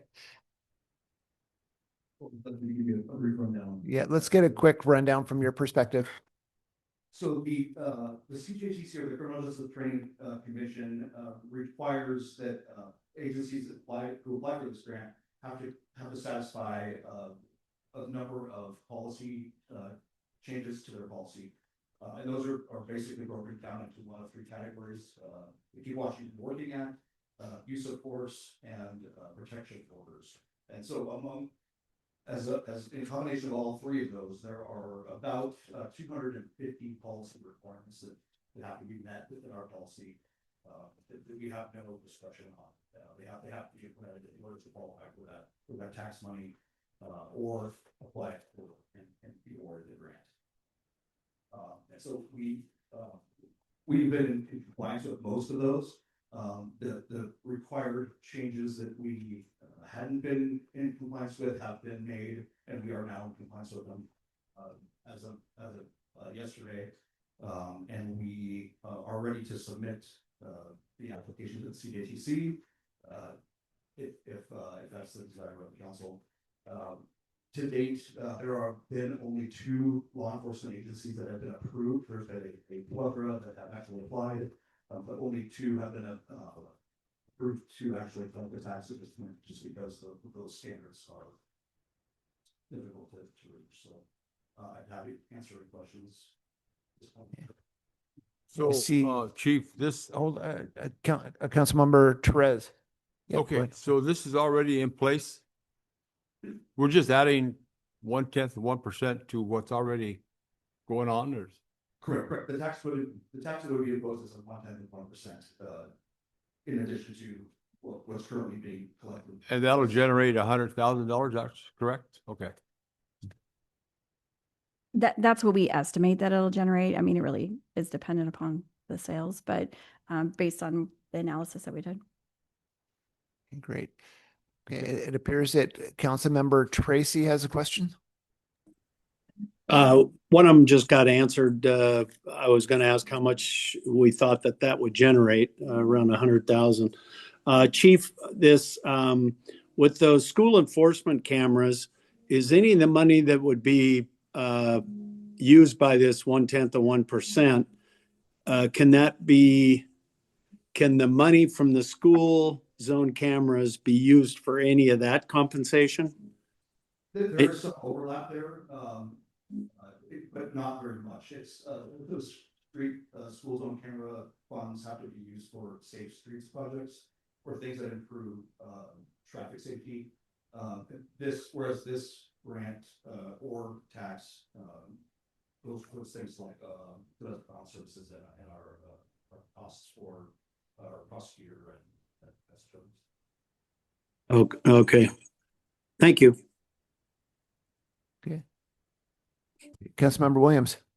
Just for clarification, we're talking a 1/10 of a % increase, and that's what you're calling a grant? No. So there's two different funding opportunities. One of them is the councilmatic 1/10 of 1% tax. Okay. The other is just a straight up grant where they're giving away $100 million. To apply for either, the requirements that say you have to meet these requirements, whether you want to apply for the grant or the tax overall. So out of that grant pool, what's the amount we could possibly get? I believe that the total, that they will fund up to, I believe it's $175,000 for the hiring of new officers under the grant portion, that they will give you potentially if you satisfy the grant requirements and are awarded that. Okay, so if you satisfy the grant requirements, you can get 175,000 for additional personnel. Correct. Yeah. Can any of the tax money also go to that, or is it, once you take that grant, you can't use that tax money for that reason? No, the tax money is limited only to the potential uses that we described, like the domestic violence programs and the paying for your public defenders as well as your prosecutor staff. So it's basically two completely separate issues all the way. Correct. The only thing that links them together is the application process and significant in order to get water. Okay. Okay. Thank you. Councilmember Tracy. Chief, is this the grant? I want to make sure I have it clear. We had discussed probably late last year about a 3-year program grant to hire new police officers. Is this part of that, or is it a whole different grant? No, this is the grant that we're talking about now is the grant that you're referring to that we discussed last year. Yes. Okay, so that's a 3-year grant, and at the end of 3 years, it goes away. So at the end of 3 years, the city has to pick up, if we use the grant, pick up 2 new officers, then those are funds that we're going to have to come up with in 3 years, correct? Correct. When the grant ends, that money is no longer. Right. Okay, thank you. Okay, thank you, Councilmember Holland. One of my questions was answered. So is it either or? So I'm trying to understand. So is either or, we take the 1% or we take the grant? You could do either or.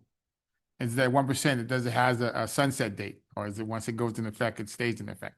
I don't believe it does. I think it stays in effect once it's been. Thank you. Thank you, Councilmember Hogan.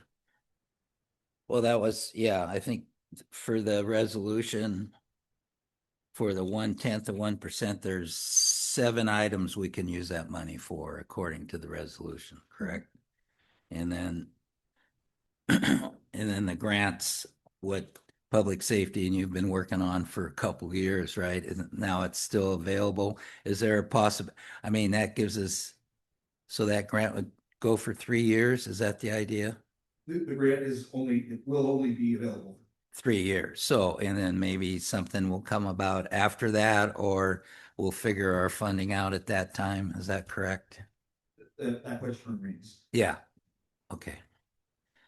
But I mean, I think it's a great opportunity for public safety. Okay. Thank you, Chief. Thank you. Any question from council members online? Okay, seeing none, what is the wish of the council with this AB bill to go to study session? Yes. Or, okay, I think it should go as standalone. standalone. Yeah. Okay, great. We'll move it to next study session to be scheduled at a future council meeting. They stand next to them. Oh, okay. Okay. Yeah. Yeah, we can do We can both. both We'll put it that day. both the study session for conversation if Yep. you have questions and a standalone item in the council meeting. So then That would be, 2 separate votes, one for the. No, grant just, or one for oh, the Yeah, act? it could be. good question. Yeah, Yeah, I think it should be. okay, I think it should be separate. Yep. yeah. I would, sorry. Councilmember Hogan? I would like to see it on the 25th, but as a standalone separate item, so we see what we're working with. Okay, thank you. Yeah. Please. Would you like, are you requesting the same, similar to Councilmember Williams with both items being standalone items? Yeah. Yes, Grant and correct. present?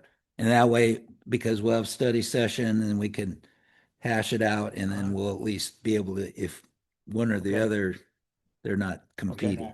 Right, Okay. okay, thank you. Sounds good. Council members online?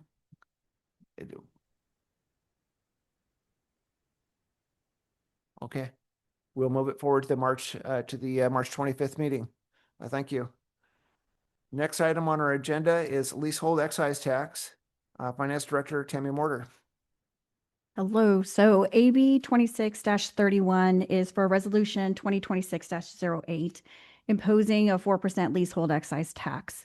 Currently, governmental entities that rent out government properties to a non-governmental entity are required to charge 12.84% tax from that person leasing the property and remit that to the Department of Revenue. That tax is split between 2 entities now in our area, and that's the county and the state. We as a city are not getting our share of that tax because we have not done actually, it's not a resolution, I guess it needs to be an ordinance, but we have not done an ordinance so that we can collect our portion of that. So this is to request from the council to implement the 4% leasehold excise tax, which will then notify the Department of Revenue that we want our portion of that tax that they are collecting and remitting. It does not impact our residents. It simply impacts the organizations that are renting government property within the Ording city limits. Can you give an example of that, please? Yes. So for instance, the Ording School District currently rents out a portion of their property right next to Rocky Road to the Quigg Brothers Construction Company for them to store their materials while they're in the process of the construction for the pedestrian bridge. They rent it out for approximately $1,500 a month. They are required by state law to charge that $1,500 plus 12.84% excise tax from the Quigg Brothers, and they collect that money and then remit it to the Department of Revenue. When those funds are remitted to the Department of Revenue, it gets split between the county and the state. Ording doesn't see any of it. We do not currently have an ordinance to require that we get a portion of that. Okay, thank you. Councilmember Hogan. So that's where we can, so they're collecting the 12.84 no matter what.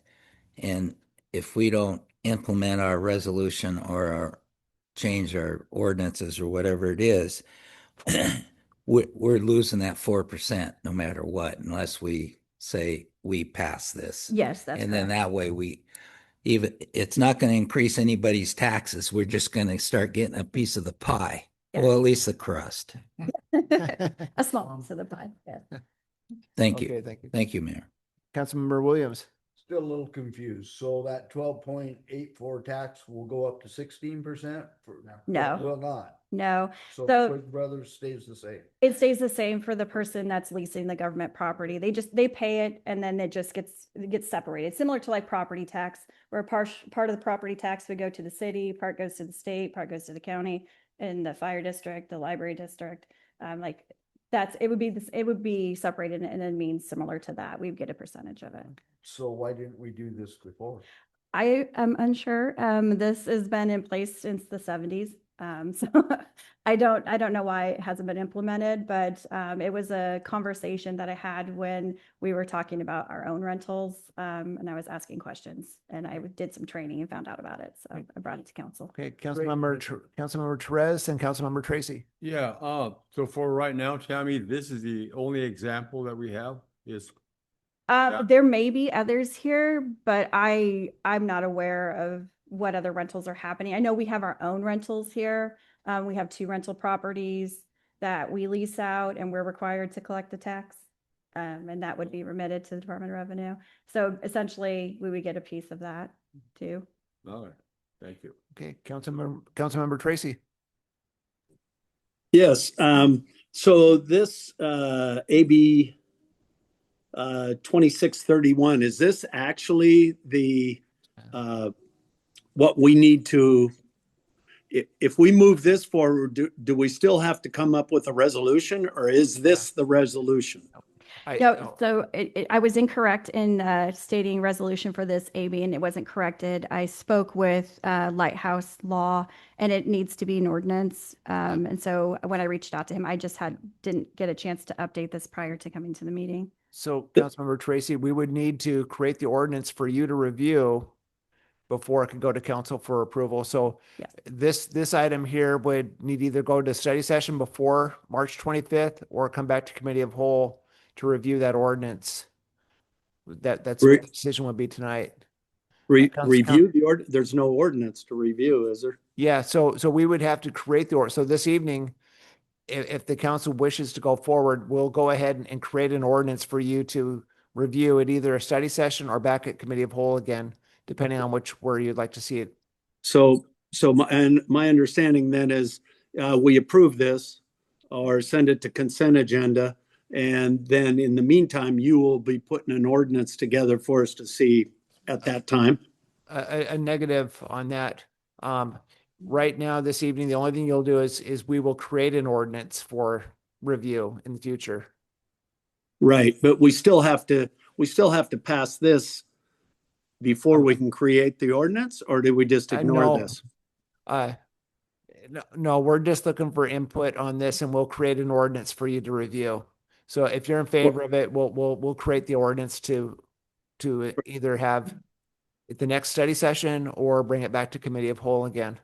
Right, but we've still got AB 2631 that we got to do something with. So we either have to take it to a consent. Yeah, I think that was kind of like maybe a breakdown on my part. So, yeah, so basically what we'll do is we still have to create the ordinance in order for you to review it.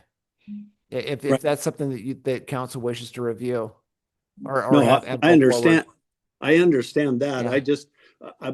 I want to make sure that this AB 2631, if it has to move forward first before we get it, or if it matters if this goes forward and we still get the ordinance. I mean, obviously we need an ordinance for it. Yeah, and that ordinance will become AB 2631.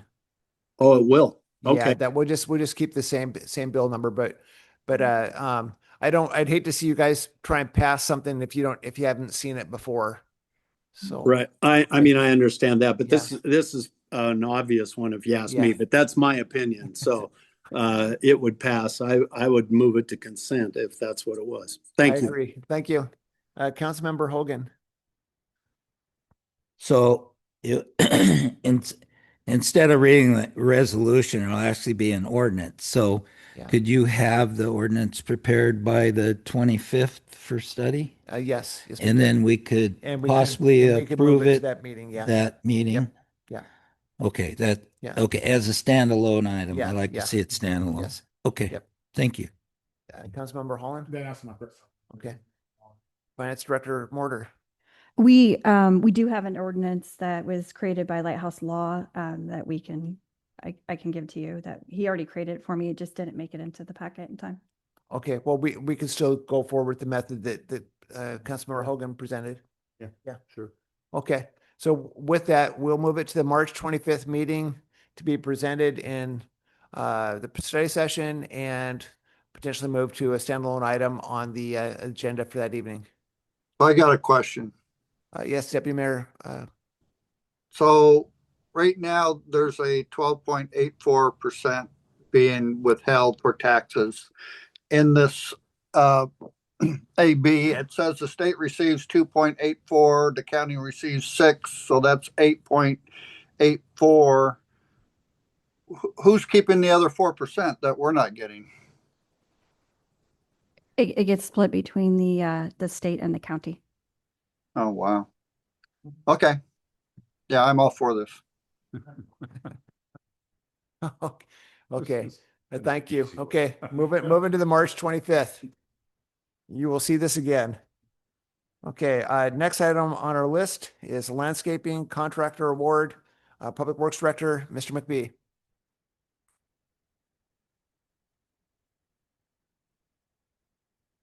In your packet, you'll see the agenda bill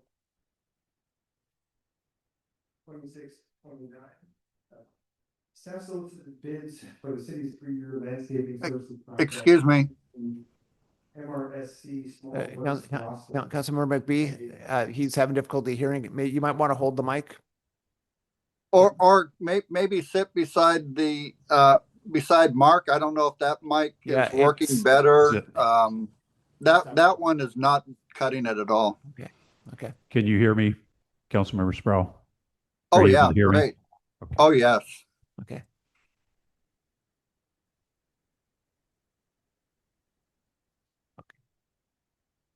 Appreciate it. All right, how's that? Fantastic. All right. Staff solicited bids for the city's 3-year landscape service contract through the MRSC Small Works roster, with 13 vendors notified and the project posted online. A total of 3 bids were received and evaluated for responsiveness and responsibility. The contract includes routine landscape maintenance services across 4 service schedules, covering key city facilities and sites as noted below. This contract will allow Public Works maintenance staff to focus on our seasonal maintenance activities to maintain approximately 40 miles of city streets and alleyways, which includes striping, crack sealing, alley grading, and other weather permitting activities. Those 4 schedules are broke down right below. Parks, the cemetery, the rain gardens that we have, and year-round here at City Hall. For the parks, cemetery, and rain gardens, for those that are not familiar, our maintenance schedule there for the landscaper would be April through September. One item of note for the cemetery maintenance in April and September, there is a little bit of extra work that's done for hedge trimming up there to keep those in compliance with kind of where we would like them to be. You may have noticed driving by that city staff have spent some time up there trimming them, so you can actually look into the cemetery and you can see quite well. They had been growing pretty significantly over the last couple of years, and staff finally had some time here this winter between storm events to get up there and get those back to standards. Following the bid review, Frost Landscaping and Design out of Ording, Washington was determined to be the lowest responsive bidder across the combined schedules. The proposed contract provides landscape maintenance services for calendar years 26, 27, and 28, in accordance with the bid schedules and the specifications. Approval of this agreement will ensure continued maintenance of our city parks, civic facilities, the cemetery grounds, and stormwater landscaping assets. And our request would be to move this forward to the next city council meeting for approval, as they typically start on April 1st. Great. Thank you, Mr. McBee. Okay, council questions. Councilmember Hogan. So, and they're still required for the prevailing wage part of it, is that correct?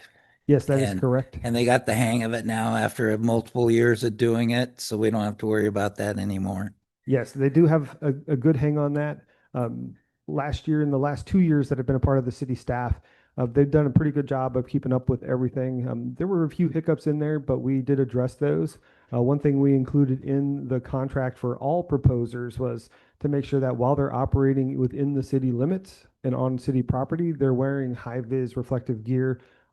Oftentimes I'd get notified that, hey, these guys are right there next to the highway and right next to Williams. So we want to make sure that they're being safe. So we're going to be enforcing that as well. Thank you. Overhead obstruction, same thing, I assume. Yes. Yeah, I'll quit calling you then, Ryan. Councilmember Trent. I got one more. I'm sorry. Well, hold on. So Ryan, do they Go provide ahead. documentation that they did pay the prevailing wage to their employee? Do you? Yes, they are required to. Okay, they do that. Okay. Great. Returning to Councilmember Hogan. Lost my train of thought. I'll come back later.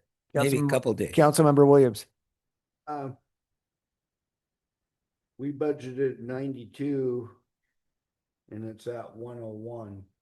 Do you recall what last year's was? I mean, how come it's so much more than we budgeted? We would have thought we would have had a pretty good grasp on that. One thing that I did talk with Tammy Motor, we just double checked about 30 minutes before we started the meeting, and our actual budget is about 95,000 for it. And at the time that we were putting together last year's budget, we weren't entirely clear on what it was going to be. We added about 3 to 5% to last year's cost for this. So you're saying last year's was like 90,000, something like that? I believe so. And that's what their contract was? Yes. I can get you the firm numbers. Okay, thank you. Thank you. Deputy Mayor Sproul. Yeah, I've got one question. So we received these bids and Frost was determined to be the lowest responsive and responsible bidder. Were they the cheapest? No, they were not. They were the second cheapest.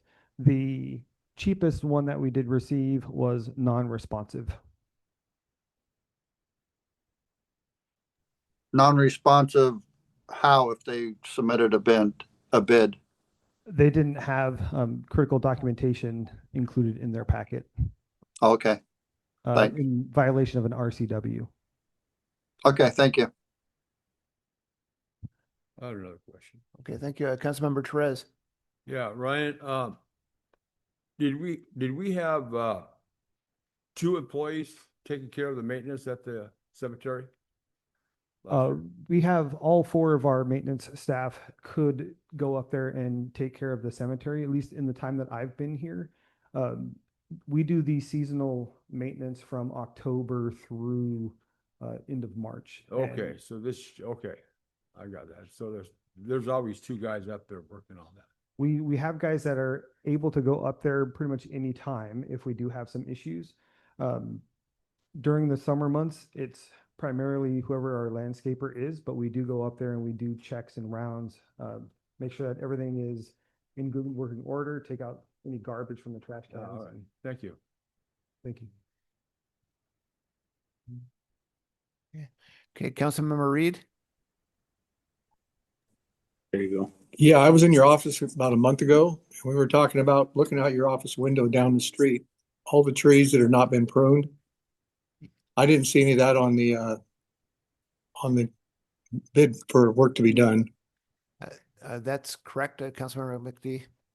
Yeah, that is correct. Our staff, we have a vehicle that allows us access up about 50 feet tall into any of our trees. And our staff would be able to do a lot of that maintenance with the equipment that we've purchased. Is that vehicle new this year? New as of last year. Okay, I'm just wondering, it looks like they haven't been trimmed for probably 5 years or more. Yeah. And the grates need to be cut. They've got special grates on the bottom of them. As the trees grow, they're supposed to be cut back so that the grates don't pop up in the sidewalk. I will say that our staff are definitely not arborists, but we do have some that have They some don't need to be. experience. So Councilmember Reed, we'll work on that this spring. Thank you for bringing that to our attention. Councilmember Hogan. And if Councilmember Reed is talking about the trees on the parking strips, part of those are responsibility of the HOA, who puts the responsibility on the homeowners. They're supposed to keep the trees trimmed up 10 feet so you don't get whacked with them. And so it depends on, I think, who's in control. I'm talking about the trees that were planted in the city sidewalks all the way down the street. Yeah. And the parks. Yeah. Okay. Thank you, Councilmember Reed. Okay, to move from discussion, what is the wish to move this to? Oh, I'm sorry, Deputy Mayor Sproul. Yeah, I would just like to thank the city for breaking these bids down into a smaller. I think we had talked about that in the finance committee last year. This allows more people to bid on these so we can, kind of get a better deal. But I appreciate you taking that into consideration from the finance committee. Thank you. Thank you. Okay, what is the wish of the council with this contract moved to March 25th meeting consent agenda? Standalone. Standalone item, okay. Standalone. Yep, standalone. Thank you. It'll be moved to the Standalone. March 25th meeting, standalone. Thank you. Next item on our agenda is the Foothills Trail voluntary return of grant funds. This was presented at one of our first meetings in January, where we presented the impacts of the trail realignment to council for review. And I'll turn this over to City Administrator Bethune for his findings. Yeah, thank you. I think the council took a new, fresh look at this, especially with the new council members. This was a project that would have moved the Foothills Trail there in the downtown park from the Van Scoik side, parking lot side, over to Washington for safety. And I know council is interested in safety on the trails, but the impact of this, I think, hit the council members in a way, and especially with their conversations, as they said in open meetings, that they had with other citizens in town, was it was a bad idea. I do remind you that it would have taken out 6 of our 100-year-old maples, would have required us to move the big toy over, would have required us to change the entrance to the gazebo, would have caused us to move the carvings to someplace else in the park, and would have even caused, or we would have had to have moved the basketball court over a bit too. And I think just the impact of that is what I heard from the council, that this really wasn't a project they wanted to pursue any further. But we still have this PSRC grant, and the council has to be the one to let go of that grant. PSRC tells us they would prefer we do that. The mayor and I looked at, could we rescope the project? And we really didn't have any projects that approach this in the parks. The kind of things that we have that would improve safety, and you do need to improve safety, are things we can handle with our park impact fees, not a grant of this size. So our recommendation is to the council is to consider returning the funds. PSRC said no damages to us, won't hurt our reputation. We can apply again in the future. So that's our recommendation. Great, yeah, thank you. There's also a cost associated with the rescope where we would need to go out to bid to have it redesigned, which would have potentially cost us $7,000 to $8,000 more. And that's why we felt that this should come back here before council. So I'll open it up to questions from council.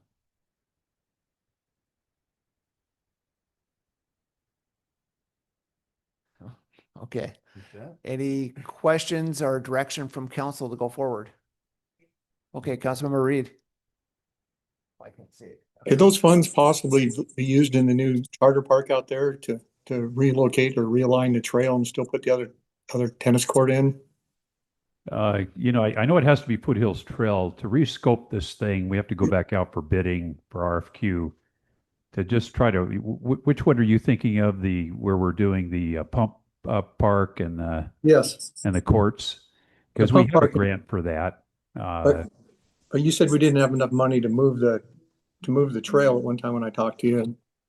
Yeah, well, you know, they So were we're gonna, it was gonna be limiting- about $1 million grant. I'm not sure that would have covered all of the stuff we would have had to have done. For $1 million, it wouldn't have covered it?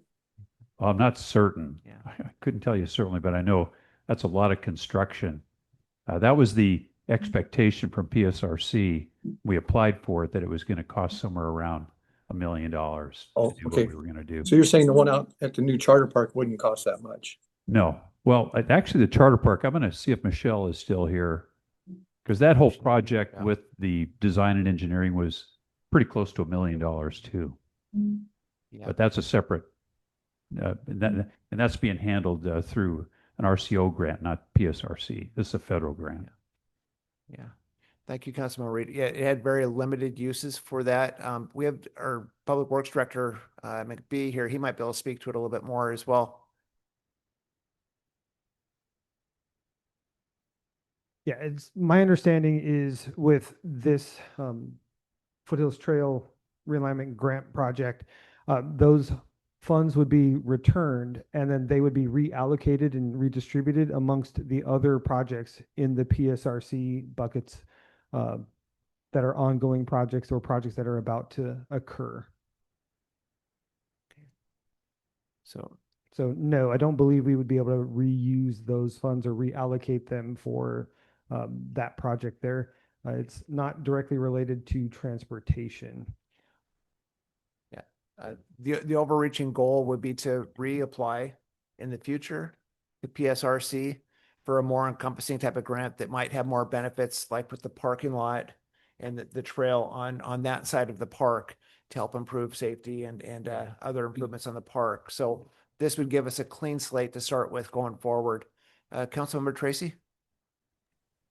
Yeah, I think this is a good idea to return these and to re-put in for some other grants that might be towards safety. I know we've had a couple citizens that have come forward with some pretty good ideas on how to slow bike riders going through there and stuff for a lot less money. So I'm for moving this to the consent agenda.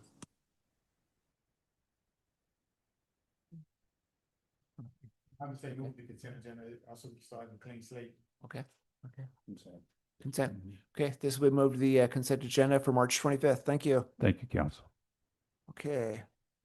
Next item on our agenda is in-pavement crosswalk enhancements. City Administrator Bethune. Going to see if our police chief is still, yeah, he's still here. Devin, could you take this one? So in public safety, there was an inquiry about obtaining the in-ground crosswalk light system.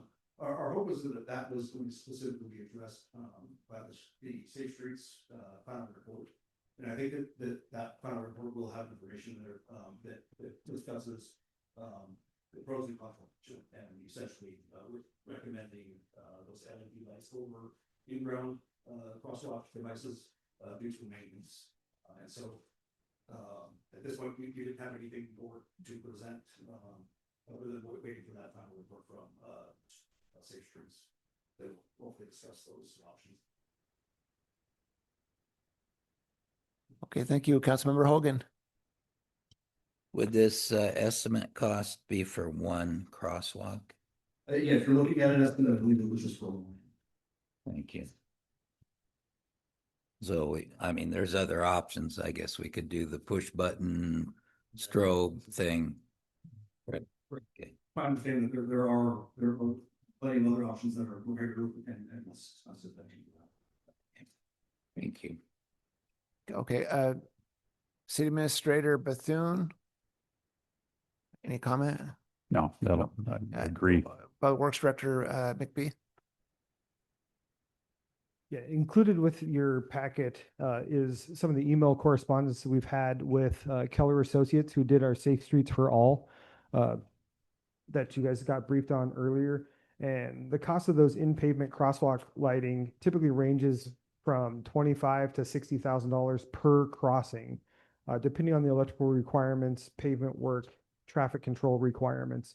In comparison, the rectangular rapid flashing beacons typically range from approximately 15,000 to 35,000 per crossing, depending on what those power requirements and site conditions are.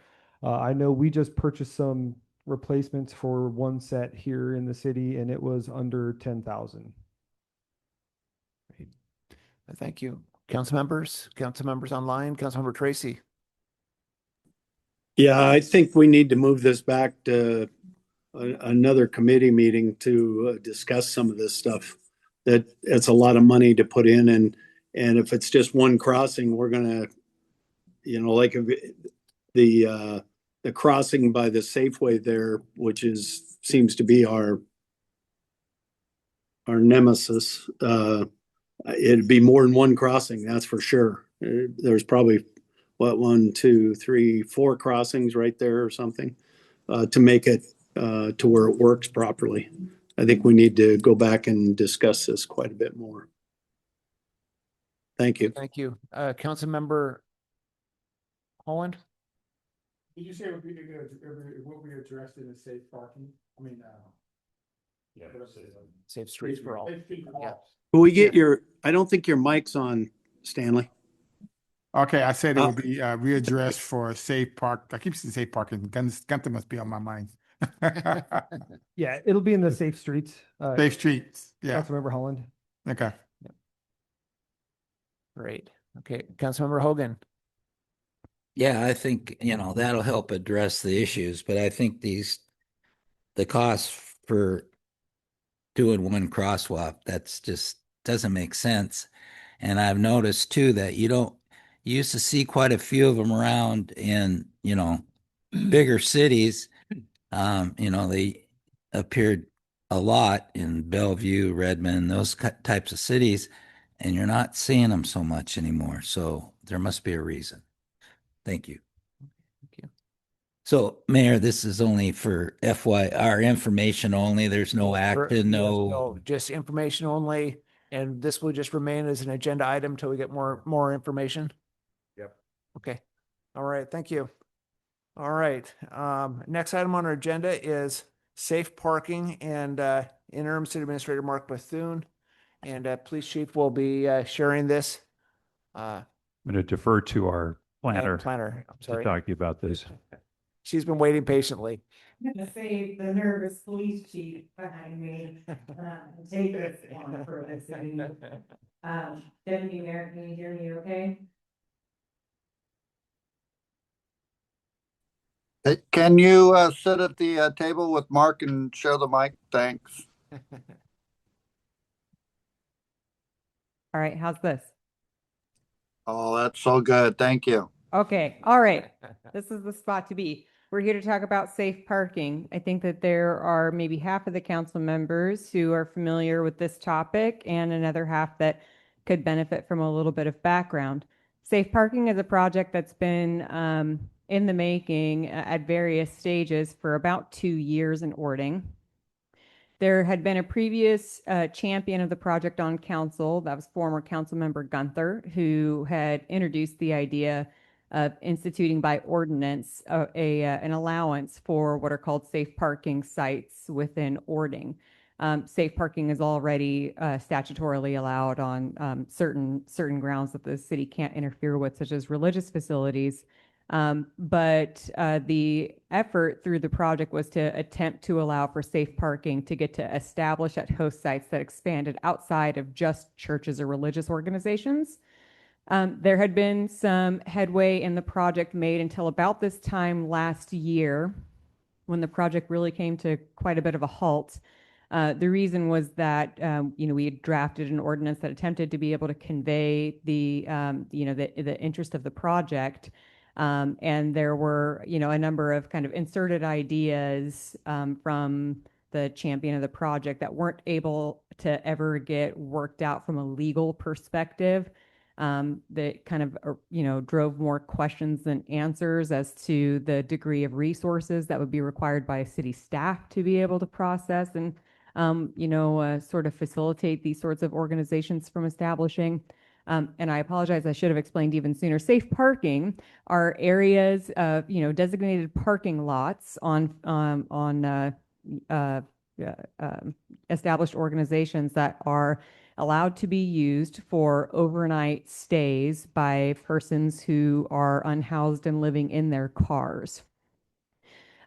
Usually there's some sort of host organization that allows for their property to be used for the exclusive purpose of facilitating overnight stays and typically 24-hour stays of these people who live in their vehicles.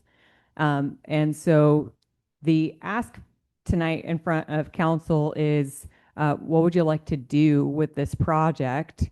This is, again, like I said, been something that's really had no traction in the last year. And given that we have a largely new council, city staff would like to understand whether this council has any appetite to pursue this project.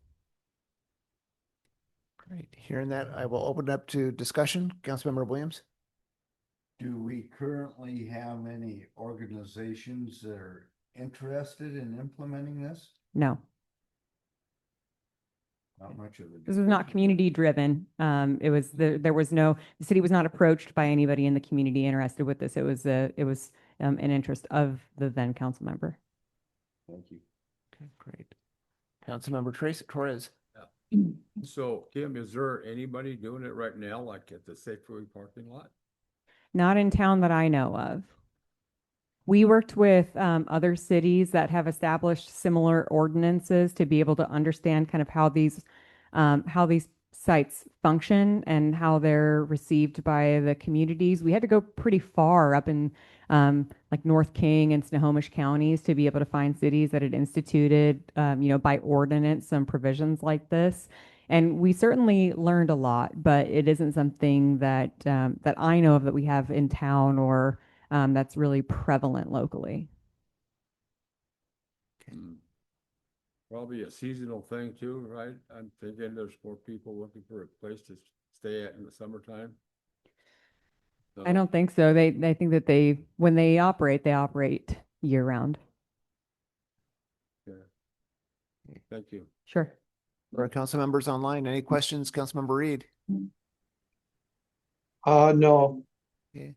Councilmember Tracy? Yes, I was one of the councilmen that was here at the time when we discussed it. And I remember specifically the council meeting that we brought this forward, and we had two sides, obviously, to the issue. Most of the people that were for it were from out of town, didn't necessarily live here or work here. Most of the people that were against it lived in the town.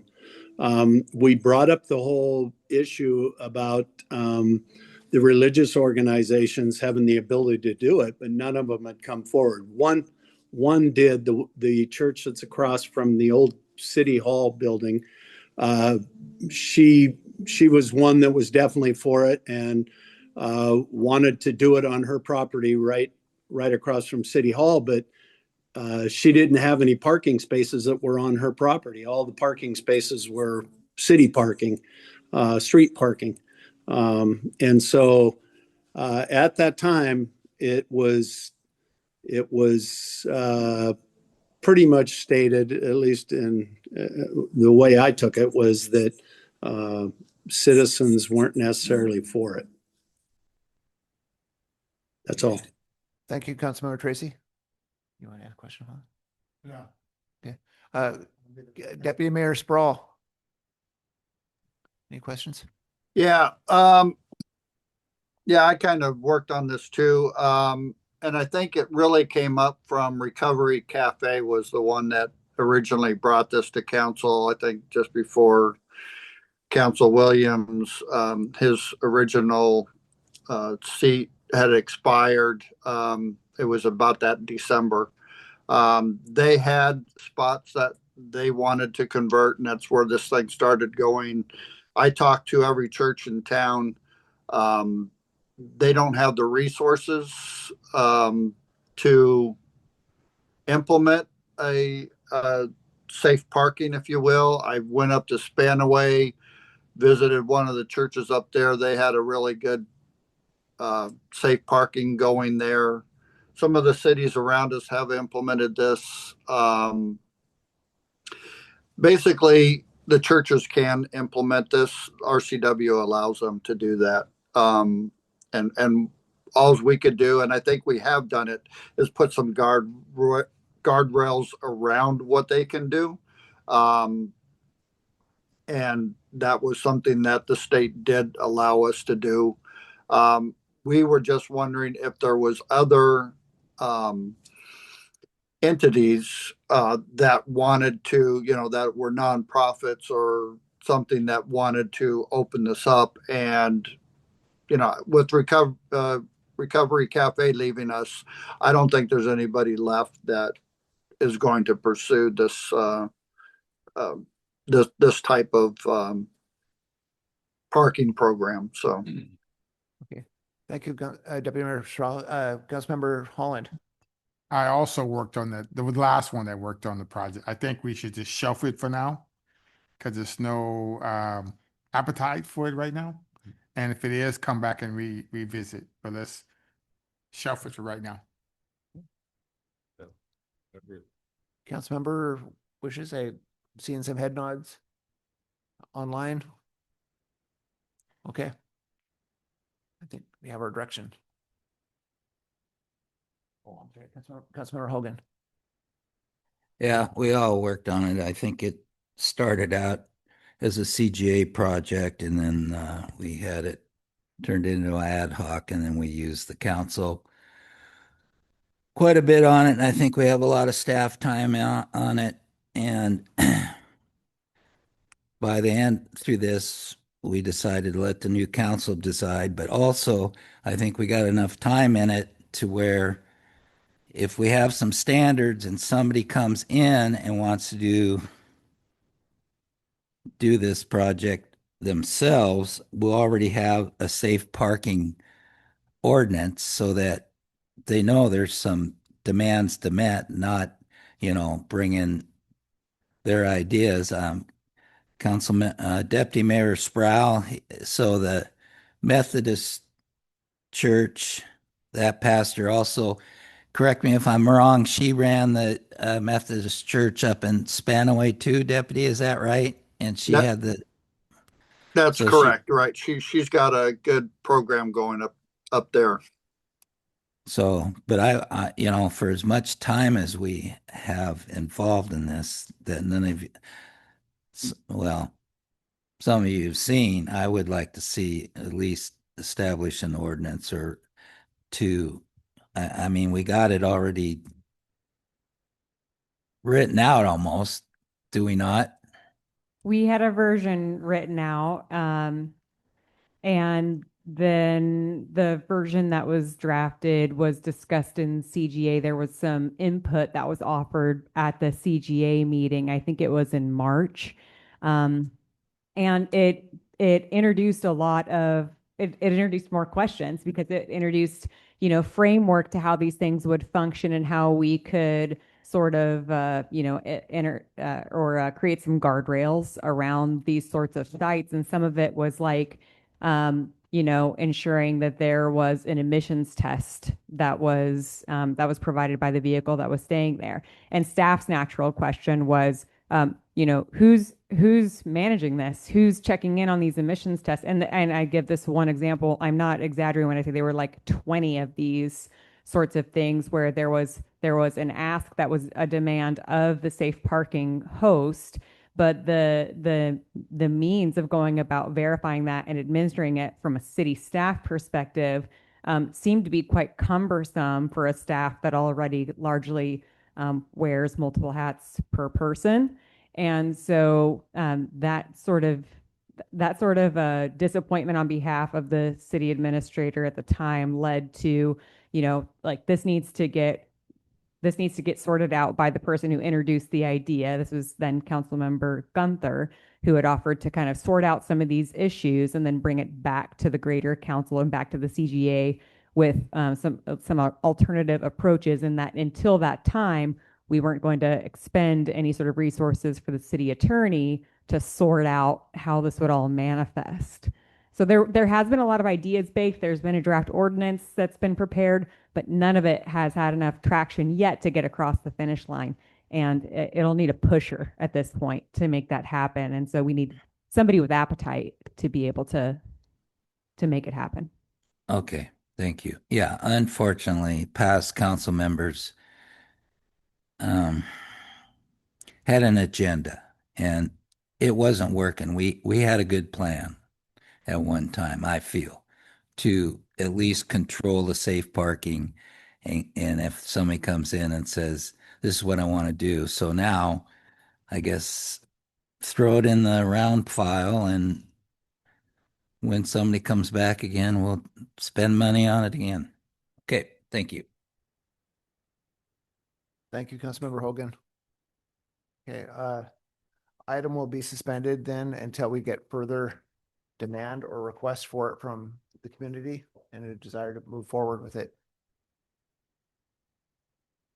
Okay, thanks. Last item on our agenda didn't quite make it on the time this evening, but it's something that I've been working closely with city administrator on, and I wanted to present to council to get direction and input from all of you. As all of you are aware, is that we have a vacant old city hall that we vacated with this when we moved to this new city facility. And at one point we were leasing it to the Recovery Cafe. Recovery Cafe has since vacated the building, and now we're sitting on an empty structure. So I had put together a small ad hoc team, a citizens group, to take a look at it and provide us with some options to get feedback from the community. We came up with 4 options. Well, the ad hoc team was made up of former Colarossi. Former Colarossi was seeking out input from citizens, and there was also some Facebook postings that went out that had a great interest in actually seeing something done with the building and provide some feedback on it. So basically, I narrowed it down to about 4 options that we could pursue as a council. One option would be to demolish it and maybe use it as a parking lot. Another option would be to do nothing and then let it stay in its current status until there's an appetite to do something with it at a later date. The option the Historical Society and Mayor Colarossi was pursuing in combination with the Orting Business Association was looking at historical preservation grants to fund a restoration of the building and still maintain it in the city's ownership, but fund that through historical grants. And it has historical significance for the city because it is 100 years old this year, and it has been part of our city hall, police department, and our fire department at one point in its lifetime. So that was a possibility. There are a number of grants out there that could be available in 2027 if the city would like to retain that ownership and keep it. We also had our building inspector look at it with us in conjunction to help us with the assessment of the building and what other requirements would be required. Also, I got to back up a little bit. Our city planner also talked with us as well, as far as if we were to have changed the use of it, what other requirements would be imposed upon us. So the historical preservation grant is still a possibility. Then the last option that I want to present to you is the potential surplus of the structure and sale of the property with condition. And what I was thinking in that option was we find an investor who's interested in the property and the purchase of it. We sell the property with conditions, and that condition would be, the conditions would revolve around the historical value of that land site, where we maintain the recognition of our city's roots at the old city hall. Maybe some key preservation items of the building be retained and incorporated into a new structure, and or the restoration of the current structure maintain some of the key historical markings of the building that could be signify our past. And the other item I was looking at was we were in a need of a historical museum to display our history, our city history, and with its relationship to the police department and to the fire department, a portion of that building could be dedicated to the preservation of some of our history and display. So it's going to take a unique investor. We do have some people that are interested in the properties right now, and more than one, and that we could look at. So I see if the sale were to be, we would have to take some steps. If that's the desire the council would like to go, and I could present them this evening. But I'd like to get your feedback from all of you as far as your thoughts on it that we could work forward on to with this structure. Administrator Bethune, would you need to add anything? Or Things is, most of you guys know that we don't live in the building. Turn the mic on. Oh, can't. Oh. Thank you for catching. Can you hear me now? I can. Good, good. So this building is deteriorating as it sits there. The biggest problem at the moment is the roof. I got a bid today of about $35,000 to replace the roof. But if you don't do that and it starts leaking, then that building's going to go pretty quickly, in terms of it breaking down. So I think we do need to try to make a decision here the next few months as to which direction you want to go, council. Even tearing it down is going to be expensive. It's got asbestos. It's got all the stuff that you got to take care of and package and so forth. So, yeah. okay, I'll open this to discussion with council. Councilmember Therese. Yeah, I'm all for that. And right now, that building is, I think we should do nothing with the building until a later date with protective maintenance. That's how I feel about it, because I'm still trying to wrap my head around the sewage treatment plant myself. And all kinds of things that we're dealing with right now. And for me, I think we can wait another 6 months and not even deal with this until a later date. Okay, thank you. Councilmember Williams. Yeah, we could wait, and maybe we wouldn't have to put a roof on it, or like say, maybe it'd start leaking. And the thing's been a boat anchor for the last 8 years. I mean, it's costing us money and it's doing nothing. I think personally, I would say get what we can out of it, eliminate the negative cash flow that it's creating, the liability that it's creating, and move on. We got a lot of projects, like Councilmember Torres said, there's a lot on our mind. The last thing we need to do is, be wasting our mental resources on that thing. But in the terms of the historical part, yeah, keep some historical preservation, give it some nostalgic look, but don't make it so overbearing that it's not feasible to happen.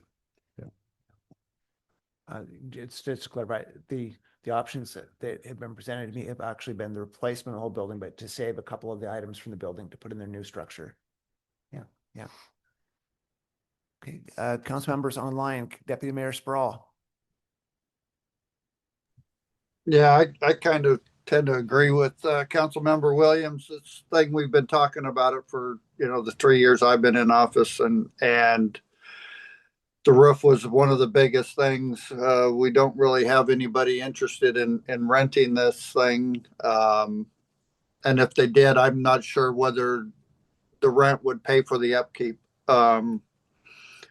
So I'd say surplus it, and maybe historical pieces go into another building or something. But I think we need to kind of cut our losses on this. Okay, thank you. Councilmember Tracy. Yeah, you're going to get a varying degree of answers on this one. It's I don't know, Mark, is the roof leaking at this time? You know, I had somebody up there telling me they'd been in the attics, a couple of our maintenance staff, and they thought they saw a little bit of moisture here and there, but nothing really coming through, nothing taking tiles out, nothing taking ceilings out. So I'd say there's probably some minor leaks. Yeah. Okay. The- I The other think item we're it's, maintaining is the HVAC system in it as well. So it's keeping the building heated, and we're paying for that function as well, maintaining of the HVAC system. right. I think it's something that we need to just go a little deeper in the discussion on it, but it's something I think we got to take care of fairly soon. Not something we put off for very long, to make the decision. Thank you. Councilmember Reed? I agree with Councilman Tracy. The only thing I could add is that I have somebody actively interested in the building right now. And that doesn't happen very often with conditions. 5 million and it's theirs. Okay. Okay. So So anyway. if you have somebody actively interested in it, that I think that's something that you should bring forward to let us know kind of what they intend to do with it. If they intend to preserve it, if they tend to tear it down and put an apartment complex there, or what, I don't know, whatever it might be. And that would help in our decision making, I would think. Okay, thank you. Councilmember Hogan. Yeah, a number of things. We still have a hazmat issue there, do we not? Not necessarily. There is in the street, but some of the information we have is that it got dug out from underneath the building, so that the building itself is not sitting on top of brownfield. But we're still proving that at the Right. moment. So we still Also, have. we will need to get an appraisal, you guys, and costs for those, they're about $5,000. You have to do that before you can surplus it. So just let you know. So, and then, so I like the mayor's first comment, parking lot.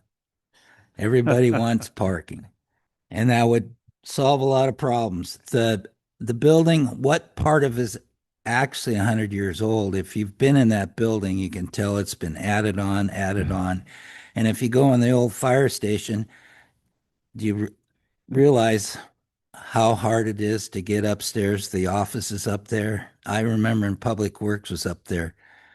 I'm surprised nobody ever fell down them stairs. But I mean, that's something I'd say if it's gonna be like a boat. You're just gonna throw money in it. So let's look at surplus in it. And I'd like to see white stripes on it. City Planner, Kim Pedersen. Maybe I can address the environmental hazard that Councilmember Hogan introduced. It's true that it's a listed contaminated site over at Old City Hall.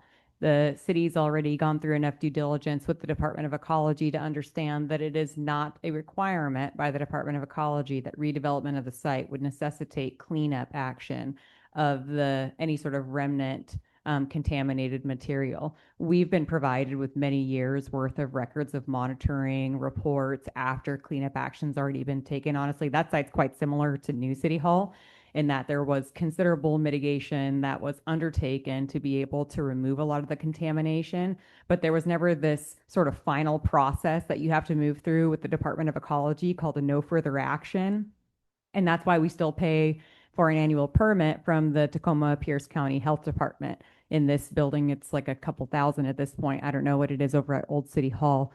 But the point I wanted to make is that regardless of the history there and the fact that there has not been a no further action that's been deemed by ecology, that doesn't fall on the city. There's no responsibility on the city's behalf as a part of a land transaction to be able to move through that no further action. So we don't have to do anything to address the contamination. we would disclose it to the buyer. And if the buyer wanted to keep paying an annual permit to the health department and not address the contamination, then they could choose to do that, or they could choose to take the opportunity to move through the no further action with ecology and formally clean up the site and close it out and get rid of that. But we don't have to make that our problem. We would, I think, be, good neighbors and disclose what we have and share our records, but we don't have to take on some sort of extra burden or cost associated with the known contamination at Old City Hall. So, but, Councilmember Holland. So I don't know if there's rumor or just say, I remember back then it says it should be some kind of tank under there. Is that still there? Oh, it's probably an underground storage tank for fuel. Yeah. That's probably what it was. Way back when, that's why they didn't sell it before. It was removed, then they removed the soils at the tank, but they couldn't address the soils in the roadway. And so Same the thing soils, here. yeah, so the soils in the roadway were not mitigated, but the soils under the building were mitigated on It- that. Yeah, it's exactly the same thing as New City Hall. Those underground storage tanks previously, those old ones, they leach all the time. And so the petroleum contaminants leach out of the tank, get into the soil. In that case, it got into the groundwater as well at Old City Hall. But if there's already an established road, then part of the cleanup isn't going to be to break the road and try to be able to dig out the contaminated material beneath the road. It's just to be able, a form of contamination remediation is to cap and leave in place material that is, assumed at that point not to be able to further infiltrate into any sort of groundwater source. Okay, I agree. If somebody's active looking at it, let's see what he's gonna offer or she's gonna offer for the building. Then if we can't get anything with it, then we can decide, but let's see what the offer is. Yep. You never know. And like you said, it might be a fire sale, but let's see what the offer is. Might be $5 million. There you go, $5 million. I agree. That's what I'm requesting of the council this evening. The people that I had working on this, their thoughts are that we would be better served to sell the building and then sell it with restrictions. And speaking with our city attorney, he was stating that that's a very real way he could structure that sale agreement any way that we desire, to have those restrictions on it, to maybe get some community benefit from it, as well as the sale. Some of the options we've looked at included office space, potential business space, and or a small restaurant, cafe type of space. So there's a lot of options that they're looking at. I think it would be in our best interest to really look at them. And that's why I wanted to bring it forward to you this evening. Sure. My first desire was to preserve the building and to go through it, but if we have somebody else who's willing to assume all of that work and bring that structure back, I think that would be a good idea for us to look at. Yeah. Okay. Great. So I will come back with if we do decide to go for a sale, we'll need to walk through a process with the attorney, and then part of that process will probably be include an appraisal. We have money in the budget for the old city hall today, $5,000. Should we decide to sell it, we would probably be in our best interest to get an appraisal to find out what the actual value of the building is if we were to sell it. So I'll continue to look forward in that, and then keep all of you informed as far as we go forward. So, all And right. I would think some of that would be done in a executive session. That's correct. Right. Okay. Yeah. Great. Thank you. So with that, I'll entertain a motion. Oh, Councilmember Williams. Okay, Councilmember Williams, and who else? No. I have two. Good. Well, first one is kind of brought on by the event. Oh, I'm sorry. Yep, you're right. That happened last year, and I think the city really needs to redefine their conflict of interest policy, and it needs some serious work. And so I'd like to bring that forward to study session so we can kind of hash out what we want, how we want the architecture to look, and get it in front of the attorney and, get his blessing on it too. Yeah. So I will get the conflict of interest policy we have and then get on the agenda for study session. Yeah. Okay, got it. Yeah.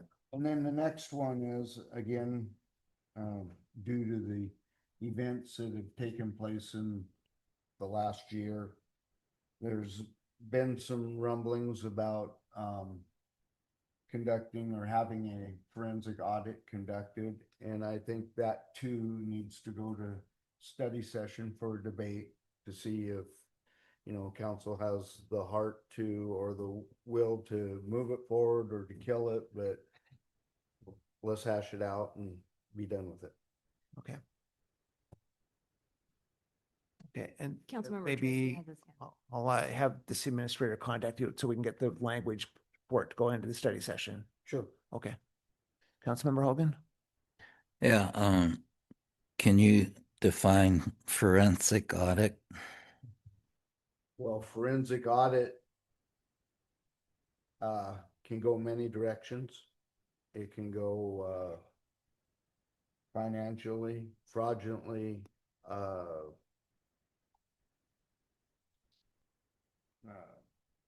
it can just there's so many ways it can go, and that's why it needs to be hashed out. I mean, when you say it, that's a very broad term. You're correct with that, but it could be, are there financial mishaps? Are there fraudulent mishaps? Are there personnel mishaps? I mean, Sure. and you can point the auditors whatever direction you want them to go. And that would be private. We would hire the Yeah, it'd be a auditors. third party, yes, it would Okay, be. so my next question is, now, Mark was here, Scott was here. I think Mr. Holland, you might have been here.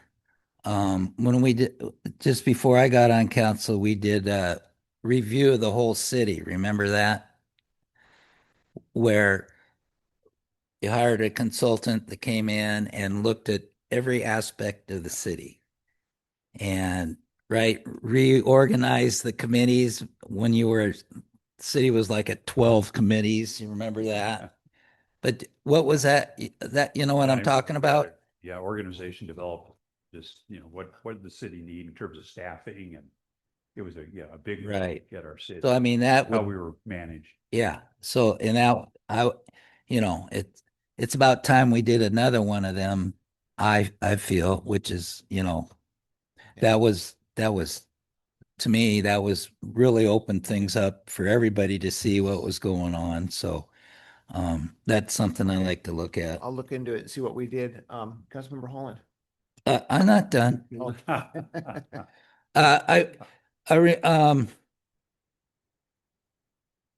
Before, Deputy Mayor, you guys were actually, you and the old Deputy Mayor were looking at the city council rules of procedure. Do you remember that?